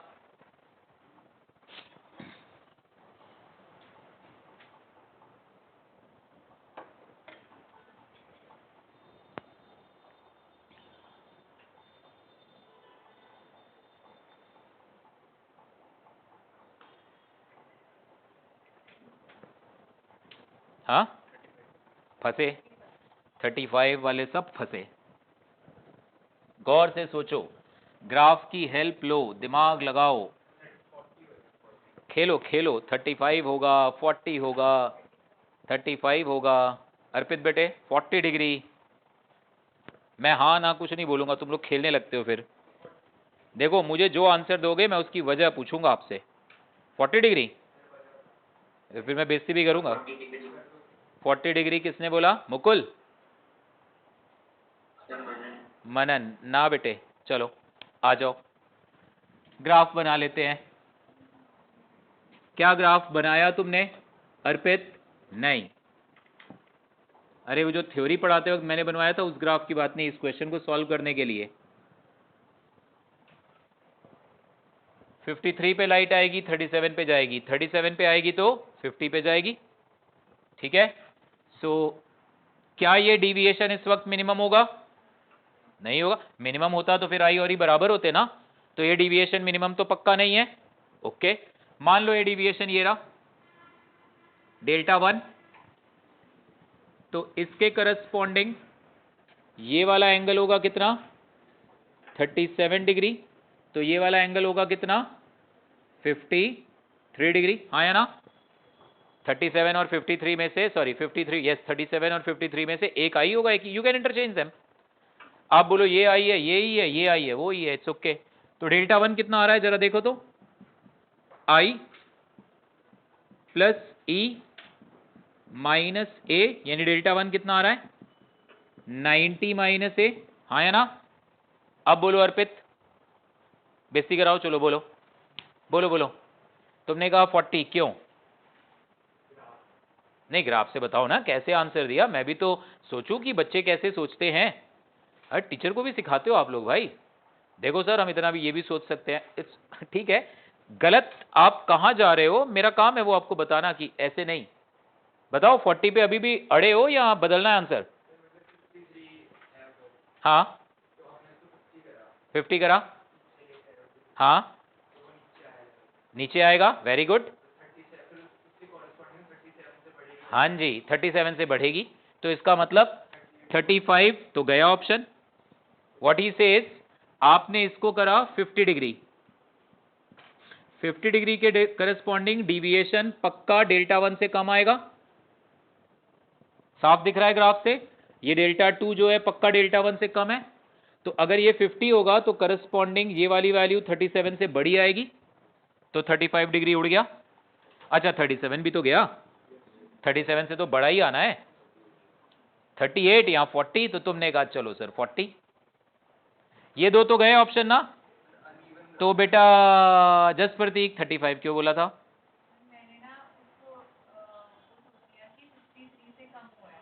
तो इसको भी 37 से कम करो। नहीं देखा आपने ग्राफ, यही प्रॉब्लम होती है। हाँ, ढंग से नहीं देखा। ढंग से करोगे काम बेटे तो एग्जाम पक्का आप लोग क्रैक करोगे, बट ना पूरी इंफॉर्मेशन यूज करो। अब 38-40 में फाइट है, इसका भी सोल्यूशन दो। अनइवन है,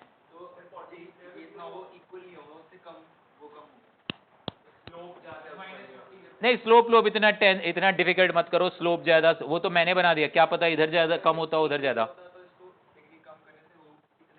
ना। कुछ और सोचो। यस यथार्थ, एक मिनट, आप कह रहे हो कौन सी मिनिमम वैल्यू? मिनिमम डिविएशन के लिए जो आई और ई होना चाहिए वो पक्का 37 से बड़ा है, 50 से कम है। कुछ नहीं सोचना इतना। देखो इधर डेल्टा 2 बोलो क्या होगा, डेल्टा 2 क्या होगा बोलो। डेल्टा 2 होगा, मान लो ये एंगल है आई या ई, कुछ भी नाम दे दो, उससे क्या फर्क पड़ता है। मतलब आई अगर 50 है तो ये ई है मान लो। सो डेल्टा 2 को मैं 50 प्लस ई माइनस ए लिख दूं, चलेगा? मान लो जिस वक्त एंगल 50 है तो उस वक्त एग्जिट है मान लो E, so I can write delta is I plus E minus A. अब ग्राफ से साफ दिख रहा है हमें कि यार डेल्टा 2 जो है डेल्टा 1 से छोटा है। कोई अनइवन ग्राफ, स्लोप ज्यादा कम, इतना दिमाग भी नहीं लगाना। तुम लोग को कहा गौर से सोचो, तुम लोग ज्यादा ही गौर से सोचने लग गए, स्लोप तक चले गए। भाई साहब स्लोप ऐसे ढूंढ पाना आसान नहीं है, वैसे ही ये इनवर्स ग्राफ था, इनवर्स ट्रिग्नोमेट्री इन्वॉल्व है इस फंक्शन, इस ग्राफ को प्लॉट करने में। एनीवेज ये तो साफ दिख रहा है, तो इसका मतलब क्या आ रहा है, 50 प्लस ई माइनस ए, तो दोनों तरफ से कट जाएगा ना। So 50 plus E minus A must be less than 90 minus A, minus A तो दोनों तरफ से cancel, so 50 plus E must be less than 90, तो E must be less than 40 हो गया। तो अब 40 से कम भी होना चाहिए, तो ये भी गया, बचा 38। यस बेटे,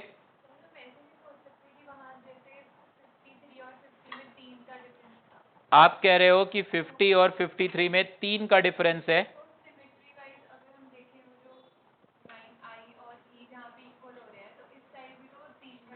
तो बेटा किसने कहा कि इसके अबाउट ये ग्राफ और ये ग्राफ आइडेंटिकल हैं? ये इवन थोड़ना है, इधर कर्व का नेचर और इधर कर्व का। शी इज सेइंग सर ये डिफरेंस 3 है तो इसको भी 3 करो। ये इवन ग्राफ थोड़ना है इस वर्टिकल लाइन के अबाउट, ठीक है? ये है प्रॉपर एक्सप्लेनेशन इसका, समझ में आया? तो देखो कैसे छोटी सी इंफॉर्मेशन उठा के मैथमेटिकली फंसा देते हैं, और मैथ्स भी इतनी ज्यादा नहीं है कि आप यू ऑल कैन थिंक, ठीक है? चलो अब आते हैं वो जो मिनिमम डिविएशन वाला केस है, इस पे बेस्ड भी क्वेश्चन है अभी कल, थिन प्रिज्म भी है, तो पहले मैं वो स्टैंडर्ड सब बता दूं। क्वेश्चन की प्रैक्टिस, टोटल इंटरनल रिफ्लेक्शन की, प्रिज्म की, टीआईआर की एप्लीकेशन, टेस्ट पेपर के कल वाले डाउट, ये सब हम ट्यूसडे डिस्कस करेंगे, ठीक है? नाउ मिनिमम डिविएशन वाले कंसेप्ट पे वापस आते हैं। So when delta is minimum I और E बराबर है, R1 और R2 भी बराबर है। Light is passing through the prism symmetrically, है ना। R1 प्लस R2 A के बराबर था। R1 और R2 क्योंकि दोनों बराबर हैं तो I am taking it equal to R। So 2R कितना आ गया? A। सो R कितना आ गया? A/2। ठीक, समझ में आ रही है बात? जिस वक्त डिविएशन मिनिमम है उस वक्त अंदर वाले दोनों एंगल R1 R2 A/2 के बराबर होंगे। अच्छा, डेल्टा की वैल्यू कितनी आ रही थी? I plus E minus A। सो जिस वक्त डिविएशन मिनिमम है मैं उसको डेल्टा M से रिप्रेजेंट कर रहा हूं, दैट मीन्स मिनिमम डिविएशन। तो I और E बराबर हैं, so this is 2I minus A। So I की वैल्यू कितनी आ गई? A plus delta minimum by 2। ठीक, सो इस तरह से हमें रिलेशन मिल गया R और A में, I और डेल्टा मिनिमम और A में। नाउ पहले सरफेस या दूसरे सरफेस किसी एक पर भी स्नेल्स लॉ अप्लाई कर दो बेटे, तो what we will get? 1 into sine I is mu times sine R। I की वैल्यू कितनी है? A plus delta minimum by 2, that is mu times R की वैल्यू कितनी है? A/2। तो यहां से तुम्हारे पास, अब जब कभी प्रैक्टिकल करोगे, कभी करोगे +2 ऐसे प्रैक्टिकल वगैरह थोड़ा जो भी, मतलब ये रिलेशन आएगा, mu is equal to sine of A plus delta minimum by 2 upon sine of A/2। This is the relation. Actually lab में ना आपको काम दिया जाता है कि यार ये रहा प्रिज्म, जरा इसका रिफ्रैक्टिव इंडेक्स ढूंढ के निकालो। एंगल को तो आपको पता ही होता है, प्रिज्म का एंगल जो भी है। आप वो डेल्टा वर्सेस आई ग्राफ बनाते हो, आई की अलग अलग वैल्यूज लेके डेल्टा वर्सेस आई ग्राफ बनाते हो। कैसे, वो मैं बताऊंगा अगली क्लास में। डेल्टा वर्सेस आई ग्राफ बना के ग्राफिकली आप मिनिमम डिविएशन ढूंढ लेते हो, ग्राफिकली। ठीक, और फिर उसकी वैल्यू यहां रख के आप म्यू ढूंढ लेते हो। समझ गए? तो वो जो आप ग्राफ बनाते हो ना, उसका आपका मकसद होता है, पर्पस होता है कि यार वो मिनिमम डिविएशन है वो ढूंढ ले। आप 7-8 बार एक्सपेरिमेंट करते हो आई की अलग अलग वैल्यूज लेके, और फिर वो ग्राफ का पैटर्न आपको मिल जाता है। वो 7-8 पॉइंट जोड़ के आप ग्राफ रफ फिक्स बना देते हो। 7-8 पॉइंट वैसे काफी नहीं होते ग्राफ बनाने के लिए, but it's okay. So 7-8 point लेके आपने ग्राफ बना दिया, मिनिमम डिविएशन ढूंढ लिया ग्राफिकली, वो यहां रखा, डेल्टा एम की value, you get mu. Clear? तो ये रिलेशन आपको याद रहे, और प्लीज ये भी याद रहे कि हर बार मत यूज कर देना जब आपको आई और ई अलग दिख रहे हैं। व्हेन यू आर श्योर कि यार डिविएशन मिनिमम नहीं है, तो वो 4 रिलेशन पहले वाले यूज करो, तब आप डेल्टा को लिखो I plus E minus A. It's okay, note कर लो इसको। ठीक है जतिन बेटे,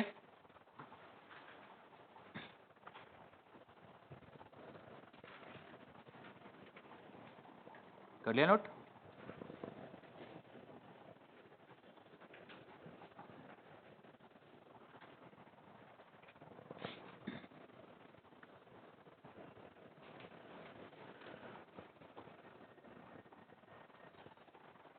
जैसे ये क्वेश्चन है, लेट्स से ये प्रिज्म है, प्रिज्म का एंगल हमें गिवन है 30 डिग्री।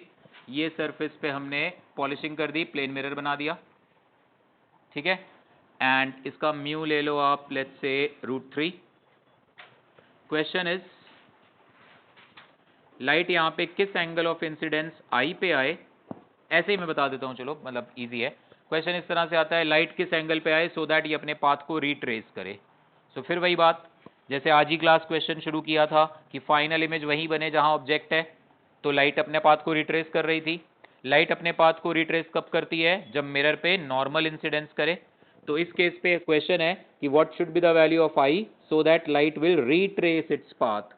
तो इसके लिए लाइट रेयरर से डेंसर जब यहाँ जाएगी तो मिरर पे कैसे स्ट्राइक करनी चाहिए? नॉर्मल, है ना। तो नॉर्मल स्ट्राइक करेगी, एज इट इज वापस आ जाएगी।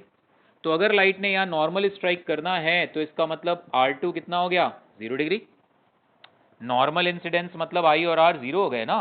और अगर R2 0 हो गया तो R1 कितना हो जाएगा? R1 A के बराबर हो जाएगा। कितना हो जाएगा? 30 डिग्री। आप ऐसे भी देख रहे हो, देखो ये 90 है, ये 30 है, तो ये कितना आया? 60 आया, ये 60 आया तो ये कितना आया 30। वही मैंने वो जो रिलेशन थे उससे बता दिया। अब बस स्नेल्स लॉ लगा दो। So 1 into sine I is mu times sine 30 degree. So sine I की वैल्यू कितनी आ गई √3/2, तो आई कितना आ गया 60। सो अगर लाइट 60 डिग्री पे आएगी तो अपने पाथ को रिट्रेस करेगी। क्लियर?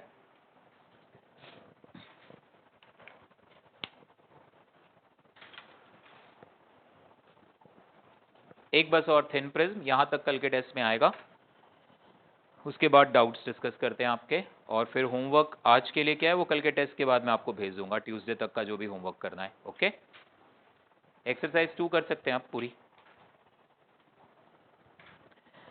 ओके हाँ जी बेटे आदित्य। सर मनन बोलो बेटा। सर जो एक्सरसाइज 2 थी उसमें स्फेरिकल वाले होते हैं मिरर का कुछ था, तो सर वो वाली कैसे करनी है क्लास में कर। ठीक है बेटे, मुझे क्वेश्चन बताना कहाँ तुम बेटे साथ में किसको किसको लेके घूम रहे हो। सो मैं बता दूंगा, तो मुझे क्वेश्चन नंबर बताना, बस ये थिन प्रिज्म एक बार फिनिश कर ले। So right the heading thin prism.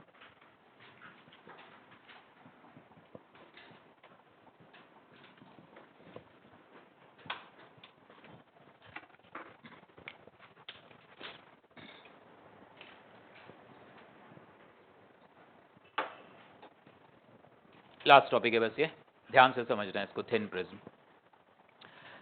Jatin सबसे पहला सवाल तुमसे, अगर प्रिज्म थिन है मतलब ये जो एंगल है ना दोनों रिफ्रैक्टिंग सरफेसेस के बीच, ये एंगल कम है, मतलब ये एंगल है मान लो 4 डिग्री 5 डिग्री 7-8 डिग्री, इस रेंज में ये एंगल है, इवन 10-12 डिग्री भी चलेगा। So this angle A is small. Now मेरा क्वेश्चन तुमसे है, अगर ये एंगल छोटा है तो यहां पर मैं लाइट को किसी भी एंगल पे भेजूं, आई की वैल्यू में 0 to 90 कुछ भी ले जाओ, delta is always small. Is it true? अगर प्रिज्म थिन है मतलब उसका एंगल कम है, तो आप आई की वैल्यू 0 से 90 कुछ भी ले जाओ, डिविएशन तो पक्का कम ही होगा। इज इट ट्रू कि डिविएशन ज्यादा भी हो सकता है? हाँ होगा, मतलब ये ट्रू नहीं है? ट्रू है। आप ए को 0 कर दो, चलो ए 0 का मतलब क्या हो गया? ए 0 का मतलब हो गया ग्लास स्लैब। ग्लास स्लैब में तुम लाइट रे किसी भी एंगल पे भेज दो, आई की वैल्यू जितनी मर्जी बड़ी छोटी ले लो, डिविएशन तो होता ही नहीं। ग्लास स्लैब के केस में लाइट ऐसे जाती है और फिर ओरिजिनल लाइट रे के पैरेलल ही निकल जाती है। For a glass slab if A is 0 delta is also 0। समझ में आ रही है बात? अच्छा, ग्लास स्लैब में जरा रे को और प्रिज्म में जरा रे को ध्यान से देखना और मुझे डिफरेंस बताना क्या है। मैं डायग्राम बना रहा हूं, आप मुझे डिफरेंस, ये सब पहचानो। किताबी नॉलेज गेन करनी है वो तो किताब पढ़ दो घर बैठ के, ये सब चीजें देखो, जरा गौर से देखना। प्रिज्म के केस में और ग्लास स्लैब के केस में फर्क क्या है बताना। मैं नॉर्मल एक प्रिज्म बना रहा हूं, ये नॉर्मल प्रिज्म है, एंगल ठीक ठाक एंगल है, ये हटा रहा हूं मैं। ये लाइट रे ऐसे आई, दिस एंगल इज आई, ये लाइट रे ऐसे गई, this angle is R1, this angle is R2 and this angle is E। ठीक, ग्लास स्लैब के केस में देखना जरा, ग्लास स्लैब के केस में ये लाइट रे ऐसे आई, दिस एंगल इज I, इधर गई, this angle is R, this angle is also R and ये लाइट रे ऐसे चली गई, this angle is also I। फर्क क्या है? एक तो यही कहोगे सर R1 और R2 बराबर हैं, वो तो ऑफ कोर्स ये R और R बराबर है, ये तो है ही है। दूसरे फर्क डेविएशन, यहां पे ये प्रिज्म पहले सरफेस पे भी डेविएशन क्लॉकवाइज दे रहा है, दूसरे पे भी क्लॉकवाइज। यहां पे पक्का पहले पे क्लॉकवाइज जितना है दूसरे पे एंटी क्लॉकवाइज उतना ही है, तभी तो डेविएशन 0 हुआ। इसमें पता है क्या होगा? प्रिज्म के केस में मैं ऐसे ही बता रहा हूं आपको, आप डायग्राम बनाना खुद घर पे प्रैक्टिस करके देखना। थिन प्रिज्म के केस में क्या होगा, व्हेन आई इज स्मॉल, मान लो आई तुमने बहुत जरा सा लिया, तो R1 is also small, R1 भी कम होगा। से दैट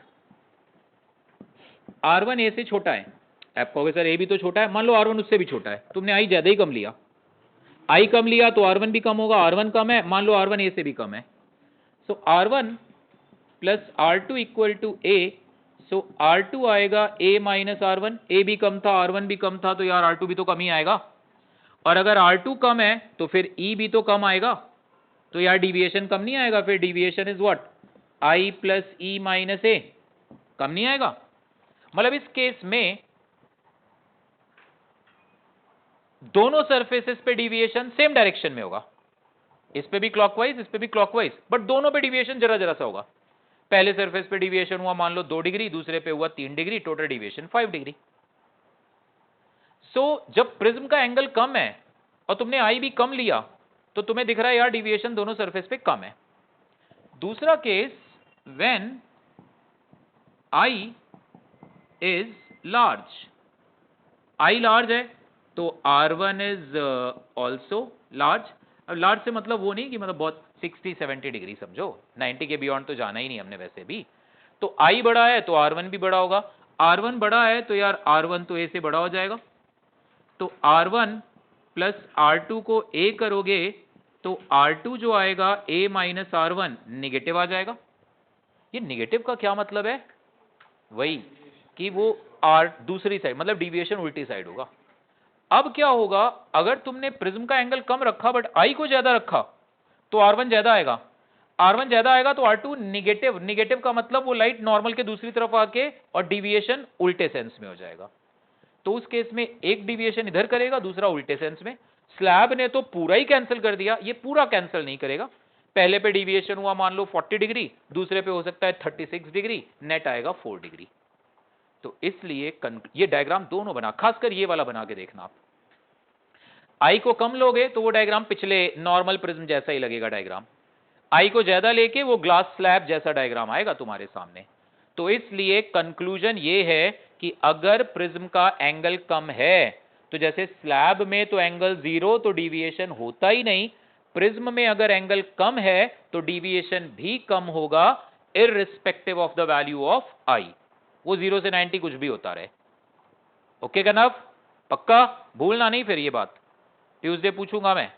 ओके, नोट कर लो इस बात को, नोट करना है नोट कर लो।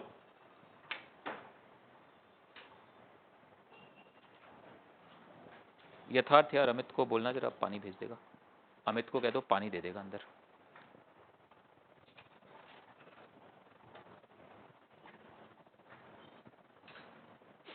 बस थोड़ा सा और फिर डाउट्स डिस्कस करते हैं, और स्कूल एग्जाम तुम लोग के खत्म होते ही फिर वो थर्सडे जो डाउट सेशन रखते थे वो मैं शुरू करूंगा फिर। और अभी भी एज आई टोल्ड यू, आपको डाउट होते हैं आप ट्यूसडेज में 1:30 आ सकते हो, एक्सेप्ट सैटरडे, ठीक है? नहीं एक्सेप्ट सैटरडे नहीं, एक्सेप्ट मेरी ट्यूसडे, एक्सेप्ट ट्यूसडे, ट्यूसडे को क्योंकि मेरी क्लास चल रही होती है सुबह उस टाइम पे। थर्सडे और सैटरडे आप आ जाओ 1:30 के आसपास, डाउट पूछने हैं तो। स्कूल एग्जाम पहले अच्छे से कर लो ये फिनिश। चलो सो लिख लो इस चीज को, व्हेन, या ऐसे लिख लो, for thin prism, for thin prism deviation will always be small, for thin prism deviation will always be small whatever is the value of I। अरे अमित को बोल देते बेटा, वो लेता आता गया हुआ। for thin prism, thank you बेटे, deviation is small whatever is the value of I, ठीक है? आई आप 0 से 90 कुछ भी करो, डिविएशन इज स्मॉल। नाउ अगर मैं थिन प्रिज्म के लिए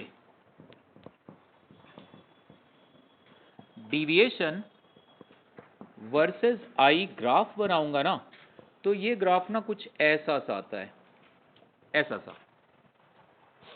आप आई की वैल्यू अलग अलग लेते जाओ।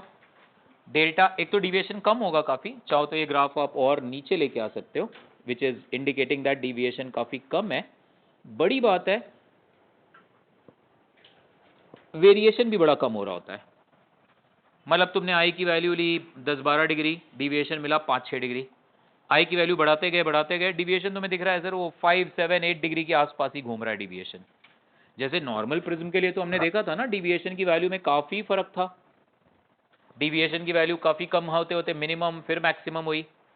थिन प्रिज्म के लिए ना कोई तुक नहीं बनती। मैं कहूंगा यार अनिमेश बताना तो मिनिमम डिविएशन, नो डाउट तुम कहोगे सर जब आई और ई बराबर तो डिविएशन मिनिमम, वो यहां भी वैलिड है, बट यार कोई ज्यादा फर्क ही नहीं है। तुमने प्रिज्म थिन लिया, बहुत थिन सा प्रिज्म लिया, तुम आई की वैल्यू 0 से 90 घुमा रहे हो, तुम्हें पता चला डिविएशन 5-6-7 डिग्री के आसपास ही रह रहा है बस। सुना, थिन प्रिज्म के केस में हम ऐसा नहीं कहेंगे आई की वैल्यू इतनी है तो डिविएशन क्या होगा, आई की वैल्यू उतनी है तो डिविएशन क्या होगा, क्योंकि थिन प्रिज्म के केस में आप कहोगे सर डिविएशन एक तो कम है, ऊपर से इसकी वैल्यू नियरली सेम है, नियरली सेम।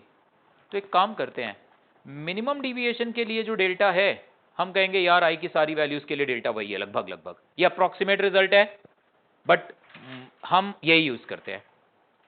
मैं आपको थिन प्रिज्म दूंगा, मैं कहूंगा डिविएशन बताओ, तुम नहीं पूछोगे सर आई बताओ, वैसे तो आप कहोगे ना आई पे डिपेंडेंट है। मैं मोटा प्रिज्म लूंगा ऐसे, मैं आई जब तक नहीं बताऊंगा तुम डिविएशन कैसे बता दोगे, है ना। सो थिन प्रिज्म के लिए क्योंकि डेल्टा की वैल्यू नियरली कांस्टेंट सी आती है, तो हम प्रैक्टिकली इस तरह से बोल सकते हैं यार आई से इंडिपेंडेंट ही है। सो मिनिमम डिविएशन के वक्त जो इसकी वैल्यू है मान लेंगे बाकी सबके लिए भी इसकी वैल्यू वही है, ठीक है। So write it, for a thin prism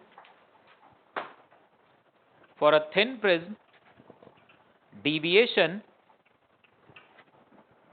is nearly constant, deviation is nearly constant। of course मैं एक theoretical question दूं, मैं तुमसे कहूं थिन प्रिज्म के केस में डेल्टा इज इंडिपेंडेंट ऑफ आई, तो theoretically ये गलत है। डेल्टा आई से इंडिपेंडेंट थोड़ना है, डेल्टा तो आई पे पक्का डिपेंड कर रहा है, बट ना बहुत मामूली सा फर्क पड़ रहा है। आई को बदलने से डेल्टा बहुत हल्का फुल्का चेंज हो रहा है। तो एज अ थ्योरी आप ये नहीं कहना थिन प्रिज्म के लिए delta is independent of I, practically हमें दिख रहा है यार ज्यादा फर्क हो नहीं रहा, हटाओ यार। मान लो कि डेल्टा ऑलमोस्ट इंडिपेंडेंट ऑफ आई, मान लो है नहीं, it's okay. So for a thin prism deviation is nearly constant, ठीक। तो यार नियरली कांस्टेंट है, तो फिर आई की किसी भी वैल्यू के लिए हम उसको ढूंढ लें, तो फिर क्यों ना आई की उस खास वैल्यू के लिए ढूंढे जब आई और ई बराबर थे, है ना। उस वक्त रिलेशन क्या था, mu is equal to sine of A plus delta minimum by 2 upon sine of A by 2। अगर मैं यहां से डेल्टा मिनिमम की वैल्यू निकाल लूं तो मैं कहूंगा यार थिन प्रिज्म के लिए मिनिमम वगैरह क्या फायदा हो, तो थिन प्रिज्म के लिए तो जो डिविएशन है सो है।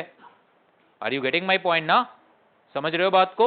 मोटे प्रिज्म के लिए ये मत कर देना, थिन प्रिज्म के लिए। नाउ ए छोटा है तो डेल्टा भी छोटा होगा, तो मैं साइन ऑफ थीटा को थीटा लिख सकता हूं। So what I can write, this mu is equal to A plus delta by 2 upon A by 2।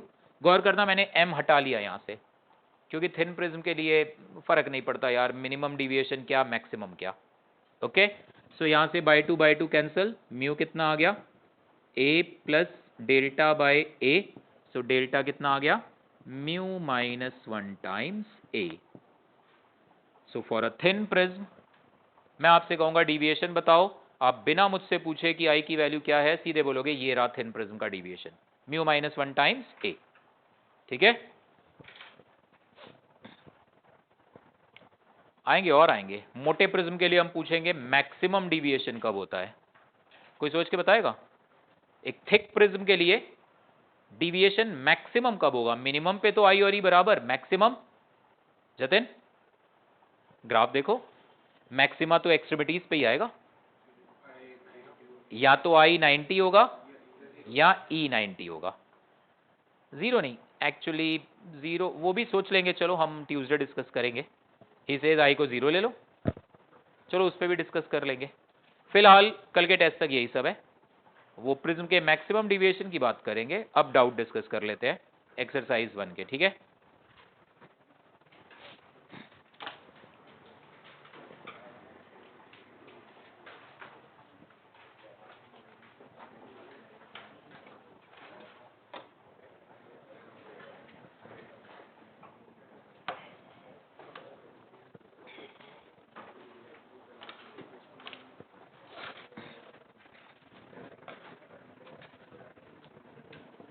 बताओ बेटे, बुकलेट एक्सरसाइज 1 के क्वेश्चन नंबर मुझे बताओ, जो जो डिस्कस करने हैं आपने। 26। और कौन सा? एक्सरसाइज 1 के कौन कौन से क्वेश्चन है बता दो। 26, 14th है, और बताओ। 33, और कोई? 33 नहीं, 32। और कौन सा यशराज बेटे? 33, 32। कौन सा अर्पित? 24। और कोई डाउट? हाँ जी बेटे, 33 और 36। पहले ये 6 क्वेश्चन करते हैं, मनस्विनी कह रही है। ये 6 क्वेश्चन डिस्कस करते हैं। एक बुकलेट मुझे दे दो, शेयर कर लो बेटे काव्य के साथ। ओके, सबसे पहले ये 26 क्वेश्चन देखो। An air bubble inside a glass slab appears to be 6 centimeter deep when viewed from one side and 4 centimeter deep when viewed from the other side. तो 26 में सॉल्व कर रहा हूं। ये ग्लास स्लैब है, आसान सा क्वेश्चन है बेटे। ये ग्लास स्लैब के अंदर एक एयर बबल है, छोटा सा एयर बबल। एयर बबल का साइज आप नेग्लिजिबल लेके चलना। कह रहे हैं जब इधर से देख रहे हैं, मान लो ये एयर बबल यहां से x दूर है और यहां से y दूर है। ये सिचुएशन बिल्कुल ऐसी है जैसे आप पानी के अंदर कॉइन को देख रहे हो, तो वो एक्चुअली में h पर है बट दिखता कहाँ है? h by mu. तो इधर से देखने पर ये एयर बबल x पर है बट दिखेगा कहाँ पे? x बाय म्यू पे। और हमसे क्वेश्चन में कह रहा है कि it appears to be 6 centimetre deep, तो ये कितना है? 6। और म्यू की वैल्यू हमें दी हुई है 3/2, तो x कितना आ जाएगा? 6 into 3/2, that is 9। Same way इधर से देखने पे एक्चुअल डेप्थ y है बट दिखेगा कहां पर? y by mu. y by mu की वैल्यू कितनी दी हुई है हमें क्वेश्चन में? 4 सेंटीमीटर। यहां से y निकाल लो। तो हमसे कह रहा है what is the thickness of the slab? x plus y. Easy question था। ओके, क्लियर है ना? हो गया था पायस? अरमान, वेरी गुड। अब तुम लोग में से भी कई ठीक कर रहे हो, तो हम लोग और भी अच्छे क्वेश्चंस ना वो सब करेंगे डिस्कस, सो दैट आपका दिमाग और चले अच्छे से, आप और सोच सको चीजों को। वी डिस्कस दैट जतिन, ठीक है। 14th क्वेश्चन देखो बेटे। A convex lens of focal length 25। अच्छा ये अभी छोड़ दो, ये ना मैंने अभी आपको बताया नहीं है, तो कल टेस्ट में भी नहीं दूंगा। ये मैं आपको पहले इसका डेरिवेशन पूरा करा के, तो 14th को अभी रोक लो, मैं बता दूंगा बाद में। 32 देखो, 32 ये तो होना चाहिए था भाई यार। ये the layered lens as shown is made of 2 type of transparent material. मेरी बात सुनो, ये मेरे पास एक लेंस है, ठीक। ये लेंस क्या कर रहा है? इस ऑब्जेक्ट की यहां पे मान लो इमेज बना रहा है। सुनना मेरी बात गौर से, ये लेंस इस ऑब्जेक्ट की वहां इमेज बना रहा है, ठीक। मैंने क्या किया, मैंने इस लेंस के इतने हिस्से को छोड़कर बाकी का सारा लेंस उड़ा दिया, हटा दिया सब। लेकिन ये लेंस को एकदम वहीं रखा है जहां पे ये पूरे लेंस की वजह से था। कोई माउंटिंग वगैरह दे दी, सपोर्ट दे दिया, टिका रहे वहीं। क्या होगा इमेज का? डिमिनिश हो जाएगी, बट वहीं बनेगी, क्योंकि लेंस का एक पर्टिकुलर पार्ट जो इमेज फॉर्म कर रहा है, उस पार्ट को बाकी के पार्ट से कोई लेना देना नहीं है जब तक आप उसकी पोजीशन नहीं छेड़ देते। आप इस टुकड़े को थोड़ा ऊपर कर दो, इमेज की पोजीशन चेंज हो जाएगी। सी, जो यहां से रे चली है बेटे, लेंस पे गई है, 2 बार रिफ्रैक्शन हुआ है, हम 2 बार नहीं दिखा रहे, एक ही बार दिखा रहे हैं, वो यहां गई।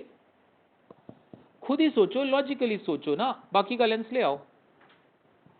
इस रे को क्या मतलब है बाकी का लेंस है या नहीं है? क्या मतलब है इसको? It's okay. अब तुमने क्या किया, तुमने ऊपर यहां पे जो मटेरियल था, इस ऊपर वाले हिस्से को हटा के यहां पे कोई नया मटेरियल लगा दिया, ऊपर वाले हिस्से को हटाया, इसका रिफ्रैक्टिव इंडेक्स था मान लो 1.5, तो ऊपर एक नया मटेरियल लगा दिया जिसका रिफ्रैक्टिव इंडेक्स है 1.4, तो वो क्या करेगा? अच्छा 1.4 है, एक मिनट यशराज, ये भी एक क्वेश्चन, इसका रिफ्रैक्टिव इंडेक्स है 1.5, इसका 1.4, हाँ,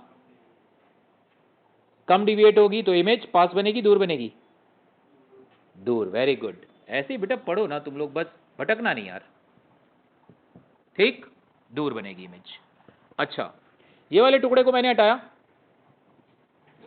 हटाया इसको, और यहां पे भी मैंने वही 1.4 वाला मटेरियल लगा दिया, तो ये भी उसी की तरह वही इमेज बनाएगा।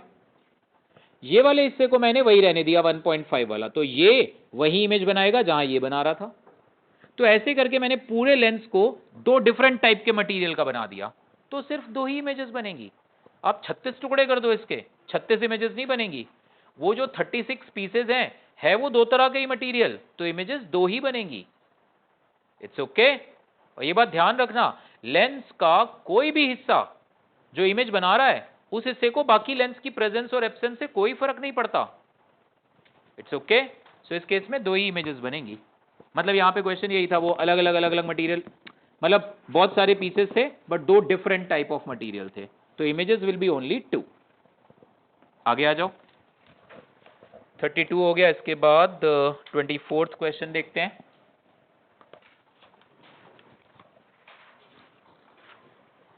24th, monochromatic light of wavelength lambda 1 traveling in a medium of refractive index n1 enters a denser medium of refractive index n2, the wavelength in the second medium। तो लाइट जब किसी एक मीडियम से दूसरे medium में जाती है, चाहे रेयरर से डेंसर, चाहे डेंसर से रेयरर, यशराज बेटे क्या चीज नहीं बदलती? लाइट की फ्रीक्वेंसी। लाइट की ये ना हम +1 में भी वेव्स एंड साउंड, हालांकि ऑनलाइन चल रहा था और वेव्स एंड साउंड आते आते तो स्कूल एग्जाम का भी प्रेशर तुम लोग पे, तो वो सबके साथ ही होता है, वो टॉपिक उड़ी जाता है। हमने ऐसे एक चीज पढ़ी थी, ये एक हल्की रस्सी है, ये आगे एक भारी सी रस्सी है। गौर से समझना कंसेप्ट को। यहां पे आपने इसको पकड़ा इस एंड को और अप डाउन करना शुरू किया। अब इसको अप डाउन करना शुरू करोगे तो ये भी अप डाउन होना शुरू हो जाएगा जंक्शन। अगर तुम अपने हाथ को 1 सेकंड में 5 बार अप डाउन कर रहे हो तो जंक्शन 1 सेकंड में कितनी बार अप डाउन होगा? 5 बार ही, हाँ या ना?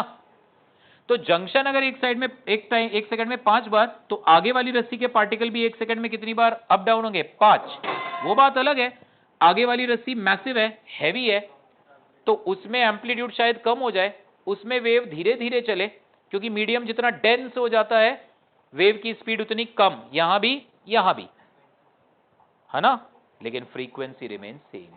यहां भी क्या होगा, जब लाइट यहां से यहां जाएगी, एक्चुअली जब हम वेव ऑप्टिक्स पढ़ेंगे you will learn different ways.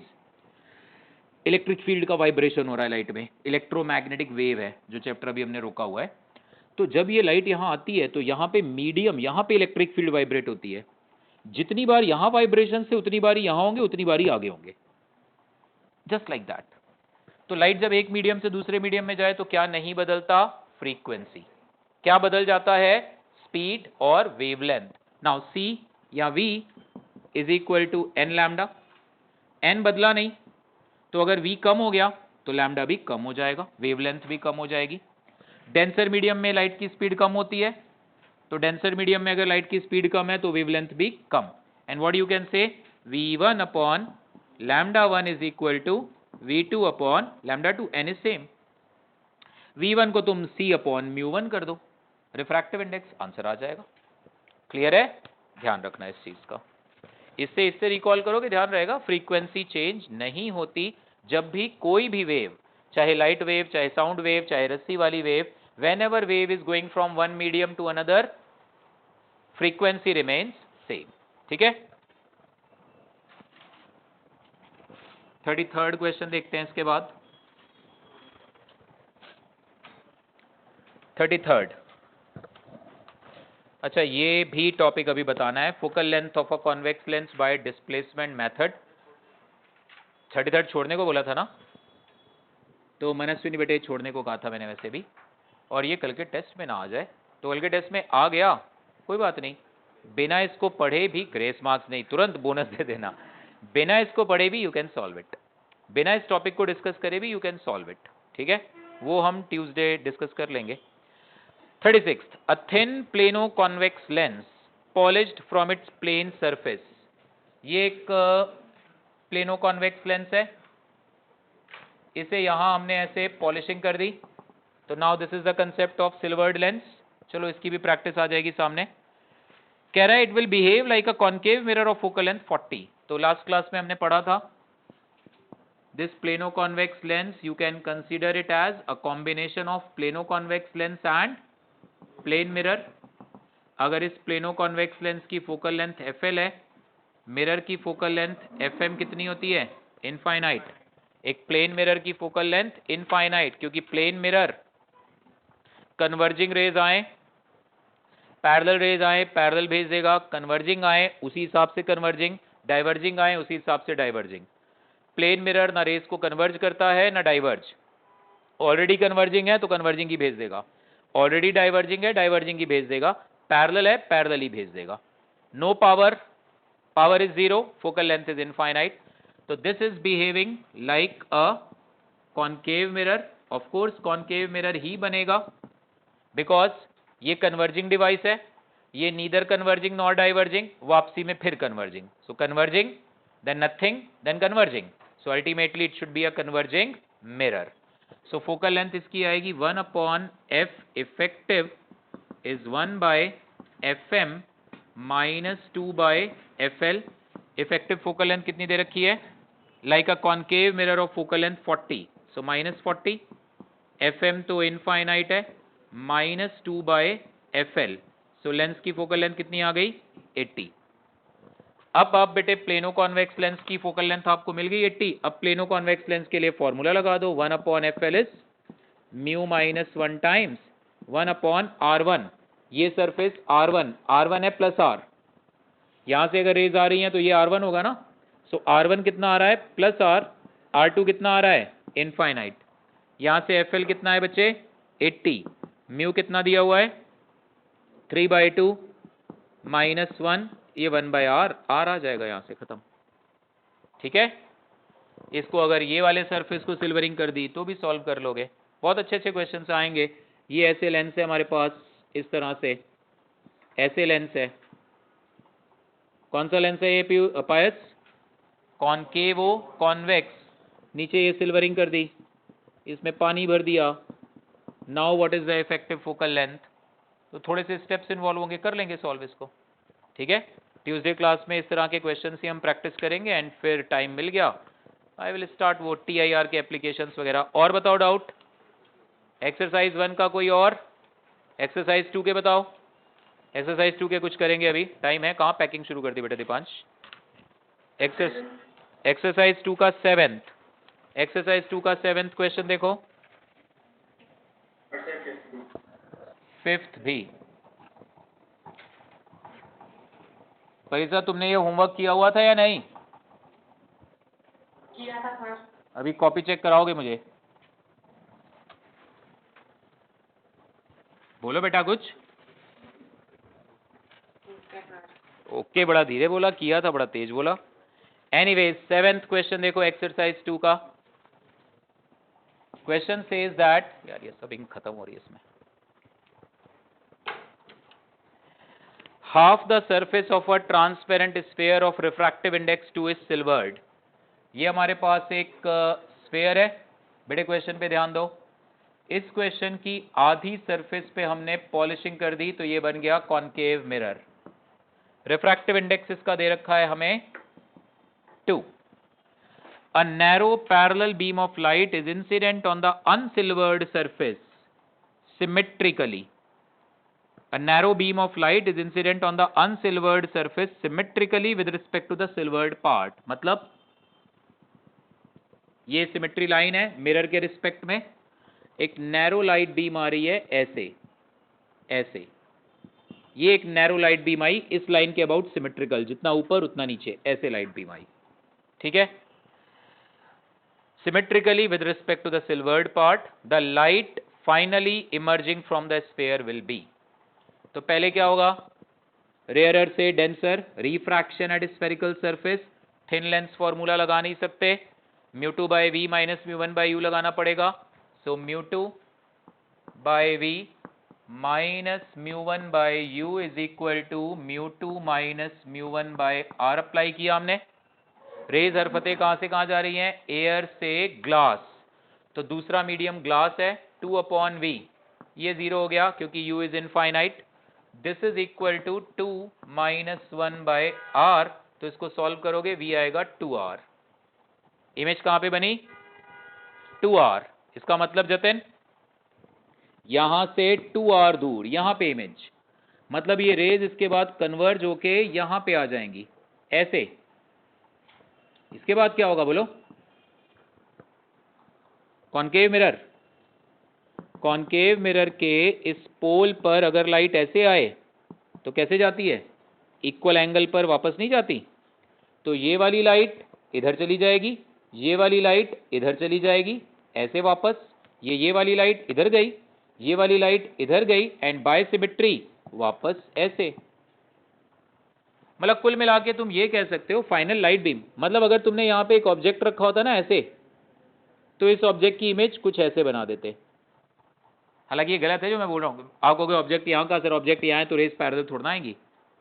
मतलब अगर पैरेलल लाइट बीम यहाँ से ऐसे भेजो तो यहाँ से ऐसे निकल के आएगी. ठीक है, ऑब्जेक्ट वाली बात सही नहीं है, ऑब्जेक्ट यहाँ रख दिया तो फिर रेस पैरेलल कहाँ होगी. क्लियर एकदम. सो फाइनल इमर्जेंट रे कैसी होगी, पैरेलल बीम ही, बस अपसाइड डाउन हो गई होगी. क्लियर. और कौन सा काव्य तुमने भी करे, कुछ बताओ. 5th क्वेश्चन देखते हैं बेटा, बस लास्ट. ओके, करे थे अनन्या इसके बाद. अब इसके बाद आप लोगों ने एक्सरसाइज 2 के सारे क्वेश्चंस देखने हैं. ठीक है, क्योंकि अब मतलब माइक्रोस्कोप टेलीस्कोप वाले छोड़ के बाकी सारे questions now you can try. Exercise 1 के भी जो मैंने 7-8 छुड़वाए थे वो भी करोगे आप. डिस्प्लेसमेंट वाला छोड़ देना, वो जो एक क्वेश्चन आया था अभी डिस्प्लेसमेंट वाला मेथड है, बट इवन बिना उस टॉपिक के भी वो कर सकते हो. 5th क्वेश्चन देखो लास्ट बस. Spherical surface of curvature R separates air from glass.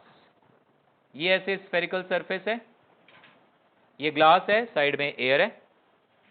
Refractive index इसका दिया हुआ है हमें 3/2. गौर से देखना क्वेश्चन.